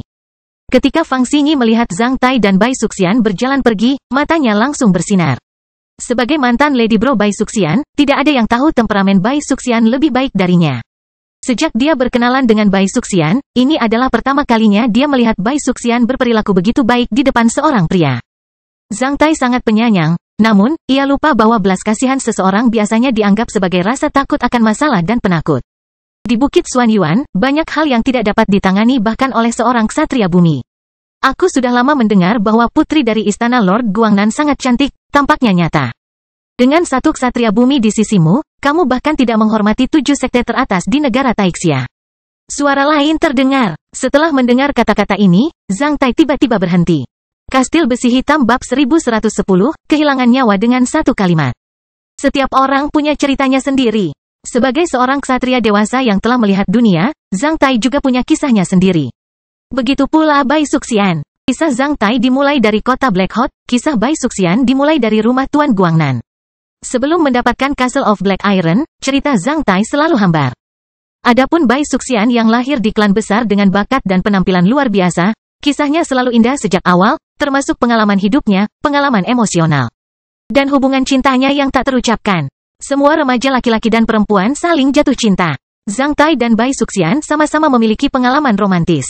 Jika Anda tidak menyaksikan terlalu banyak kehancuran negara dan perpisahan antar anggota keluarga, seorang ksatria bumi berusia 30-an mungkin masih berada dalam romansa. Di usia itu, apa yang terjadi pada Zhang Tai dan Bai Suxian adalah hal yang wajar. Ketika berada di kota Black Hot, Zhang Tai mempunyai pengalaman buruk dengan gadis-gadis dari asosiasi mawar. Sebagai seorang putri, tentu saja Bai Suxian tidak begitu bermoral. Sejak muda, Bai Suxian selalu dikelilingi oleh banyak pengejar yang gigih. Bai Suxian mungkin bertemu seseorang yang ingin dia bayar semuanya. Sejak Nona Daina meninggalkannya, Zhang Tai menyadari bahwa orang-orang hampir tidak bisa mengejar kesempurnaan di dunia ini. Apalagi menjaga semua hal baik atau meminta semua wanita di dunia menghampirinya. Setiap kecantikan hanyalah selembar kertas putih, yang sedang menunggu seorang pria untuk membuat hidupnya berwarna. Itu terlalu berlebihan, juga lamunan banyak pria yang bersemangat. Dengan mentalitas yang matang ini, Zhang Tai menjadi lebih komprehensif tentang Bai Suxian. Sejak mereka memperbaiki hubungan cinta mereka, Bai Suxian menghindari membicarakan pengalaman masa lalunya di depan Zhang Tai. Zhang Tai juga tidak memompanya, Bai Suxian tidak membicarakannya jika Zhang Tai merasa tidak puas. Zhang Tai juga berusaha semaksimal mungkin untuk menjaga privasi dan harga diri Bai Suxian. Privasi dan harga diri akhirnya diungkapkan oleh seseorang dengan kejam di depan Zhang Tai hari ini. Setelah mendengar kata-kata di belakangnya, wajah Bai Suxian langsung menjadi pucat. Setelah itu, dia menatap Zhang Tai diam-diam karena khawatir. Zhang Tai tiba-tiba merasakan tangan Bai Suxian bergetar untuk pertama kalinya. Ekspresi khawatir Bai Suxian membuat hati Zhang Tai sakit. Sejak hubungan cinta kami diperbaiki, ini pertama kalinya dia menjadi tidak percaya diri. Zhang Tai segera menghentikan langkahnya saat dia berbalik. Ayo pergi. Bai Suxian yang selalu perkasa tiba-tiba menjadi lemah. Dia ingin menarik Zhang Tai pergi, namun, Zhang Tai tetap tidak berubah. Dengan tatapan dingin, Zhang Tai melirik ke sekeliling 4 ksatria pria di samping Fang Xingyi dan seorang ksatria wanita yang hanya melirik Fang Xingyi, Bai Suxian, dan Zhang Tai dengan tatapan terpaksa. Zhang Tai tidak tertarik untuk mengenal orang-orang ini sejak awal. Oleh karena itu, dia bahkan tidak menanyakan nama mereka. Semua ksatria di sisi lain telah merasakan tekanan tak terlihat di mata dingin Zhang Tai. Akibatnya, ekspresi wajah mereka yang menghina, sombong, dan mencemooh berangsur-angsur membeku. Siapa yang bilang? Zhang Tai bertanya. Sementara itu, dia mencubit tangan Bai Suxian, membiarkannya tenang. Ini aku. Lalu kenapa? Seorang ksatria pria tampan dengan bibir tipis dan mata agak ramping dengan ikat pinggang giok senior dan gaun panjang sutra busur safir mengangkat kepalanya dan keluar dari tim Fang Xingyi. Pada saat yang sama, dia menggerakkan otot-otot wajahnya seperti diregangkan oleh garis yang tidak terlihat, memperlihatkan senyuman arogan ke arah Zhang Tai. Dengan suara sua, dia membuka kipasnya dan melambaikannya dengan cara yang tampan. Seorang ksatria bumi mungkin mendominasi di tempat lain, namun, di Bukit Xuanyuan, fondasi ini tidaklah cukup. Begitu banyak gubernur provinsi dan jenderal Ceji di negara Taixia berperilaku rendah hati, belum lagi seorang ksatria bumi pada umumnya. Bukit Xuanyuan sangat canggih. Selain yang tingkat bijak, puluhan ksatria bumi telah terbunuh di Bukit Xuanyuan dalam 100 tahun terakhir. Hehe, orang lain mungkin akan segera kehilangan nyawanya. Jika ini pertama kalinya Anda mengunjungi Bukit Xuanyuan, saya sarankan Anda tidak menganggap tempat ini sebagai wilayah pribadi Anda. Urus urusan Anda sendiri. Tidak pantas bagi Anda melakukan itu untuk seorang wanita. Zhang Tai tidak kehilangan kesabarannya, sebaliknya, dia malah tersenyum, aku hampir lupa. Bolehkah aku tahu namamu? Aku Yue Peng, orang biasa di Pavilion Heavens Holding. Pria itu menjawab dengan tatapan arogan sambil melambaikan kipas kecilnya dengan lebih ramah. Kamu memang orang yang sepele. Lebih dari itu, kamu adalah orang yang penakut. Kamu bahkan bukan laki-laki. Zhang Tai tiba-tiba mencibir ketika dia melihat kesatria dari Heavens Holding Pavilion yang melambaikan kipasnya dengan tatapan menghina. Saya hanya menanyakan nama Anda. Bukan sekte Anda. Mengapa Anda memberitahu saya tentang sekte Anda? Apakah Anda merasa bahwa kamu tidak berani tampil menonjol kalau tidak ceritakan padaku tentang sektemu? Selain sektemu, apalagi yang kamu punya? Mengapa tidak ceritakan padaku tentang nama ayahmu dan ibumu atau siapapun hebat yang kamu kenal? Bahkan anak 7 tahun yang ambisius anak tua mungkin akan merasa malu dengan menggunakan trik ini sebelum bertarung. Aku tidak pernah membayangkan bahwa seorang ksatria laki-laki tampan sepertimu sama penakutnya dengan kelinci. Kamu menyia-nyiakan air liur ayah ini. Zhang Tai langsung meludahkan air liur ke tanah. Setelah itu, dia berbalik dan menarik Bai Suxian pergi. Pada saat yang sama, dia menggelengkan kepalanya dan mengatakan kepadanya, lupakan dia, ayo pergi. Kupikir orang buta yang mencemooh di belakangku, aku ingin memberinya pelajaran untukmu, ternyata dia hanya pria yang tidak berharga. Dia hanya seekor katak yang melompat ke punggung kakimu. Dia ingin menggigitmu, namun, dia tidak cukup berani untuk melakukan itu. Dia juga tidak akan mampu melakukan itu. Saat dia mengucapkannya, dia akan membuatmu merasa sangat jijik. Jika kamu memukulinya, ketika dia mengeluarkan ingus dan air matanya dan berguling-guling di tanah atau mengeluh bahwa kamu menindasnya di depan orang tua dan kakek neneknya. Kamu akan sakit sampai mati. Meskipun dia tidak tahu malu, cui tua ini harus melakukannya peduli dengan reputasiku. Jika aku melawannya, aku hampir tidak bisa menjelaskannya kepada teman-temanku selama mereka menanyakan hal itu kepadaku. Setelah menginjak katak, kamu akan merasa bau. Selain itu, sepatumu akan tercemar. Kamu hanya bisa memperlakukannya sebagai kentut. Bai Suxian menanggapinya dengan suara rendah. Meskipun dia ingin membujuk Zhang Tai untuk pergi sesegera mungkin, dia masih tergerak olehnya ketika dia mengetahui bahwa Zhang Tai ingin bertarung untuknya. Pada saat ini, karena kecemasan, Bai Suxian merasa agak pusing. Dia bahkan tidak menyadari bahwa Zhang Tai lebih banyak bicara hari ini. Seperti kata pepatah lama, hal-hal sejenis berkumpul, orang-orang yang berpikiran masuk ke dalam kelompok yang sama. Jauhi orang-orang ini. Jika Anda ingin menilai pandangan dunia seseorang, lihatlah musuhnya. Orang seperti ini hanya tahu tentang muncrat dan menangis di depan orang tuanya. Dia hanya badut di antara para ksatria. Dia bahkan tidak bisa menandingi preman di jalanan dan orang kaya baru. Jauhi dia. Kalau tidak, identitas kita akan ditolak olehnya. Itu terlalu memalukan. Jangan ungkapkan apa yang terjadi hari ini kepada publik. Jika Paman Zong menanyakan hal itu padamu, katakan saja padanya bahwa kita telah melakukan perjalanan di Sungai Air Emas selama 1 hari. Zhang Tai tidak berbicara dengan Bai Suxian secara rahasia. Bahkan beberapa rakyat jelata sudah mendengar perkataannya dengan jelas, belum lagi 6 ksatria di belakang mereka. Dalam sepersekian detik, bahkan para ksatria lainnya menjadi pucat, belum lagi Yue Peng yang baru saja mencemooh Zhang Tai. Kalimat hal-hal sejenis berkumpul, orang-orang yang berpikiran sama termasuk dalam kelompok yang sama terlalu merusak. Selain itu, alasan Zhang Tai tidak bisa dibantah dengan mudah. Dia hanya perlu memberitahu Zhang Tai namanya. Mengapa dia memberitahu Zhang Tai tentang sektenya? Rupanya, dia kurang percaya diri. Apakah Pavilion Heavens Holding itu sesuatu? Bukankah semua orang yang ada saat ini adalah anggota dari 7 sekte teratas? Meskipun orang lain di pihak Yue Peng tidak mengatakan apa-apa. Mereka memandang Yue Peng karena ketidakpuasan. Jika Yue Peng tahu bagaimana Zhang Tai tumbuh dewasa dan betapa banyak bicaranya dia akan berpikir 2 kali sebelum mengatakan itu jika ada kemungkinan masalah. Segera setelah kata-katanya, Zhang Tai telah menangkap celahnya dan mengirimnya ke neraka. Melihat punggung Zhang Tai dan Bai Suxian dan merasakan cahaya mata khusus dari rekan-rekannya, wajah Yue Peng memerah dan akhirnya berubah menjadi hijau. Dia mencubit kipasnya dengan paksa dan mengubahnya menjadi bubuk. Berhenti, teriak Yue Peng dengan mata berdarah. Zhang Tai menarik tangan Bai Suxian dan berjalan pergi tanpa berbalik. Semua orang melihat sikap Zhang Tai yang dalam dan menghina dari belakangnya. Hanya setelah beberapa saat, Zhang Tai dan Bai Suxian sudah berada sejauh 50 meter. Berhenti, Yue Peng meraung sambil meninju punggung Zhang Tai dengan ki pertempurannya.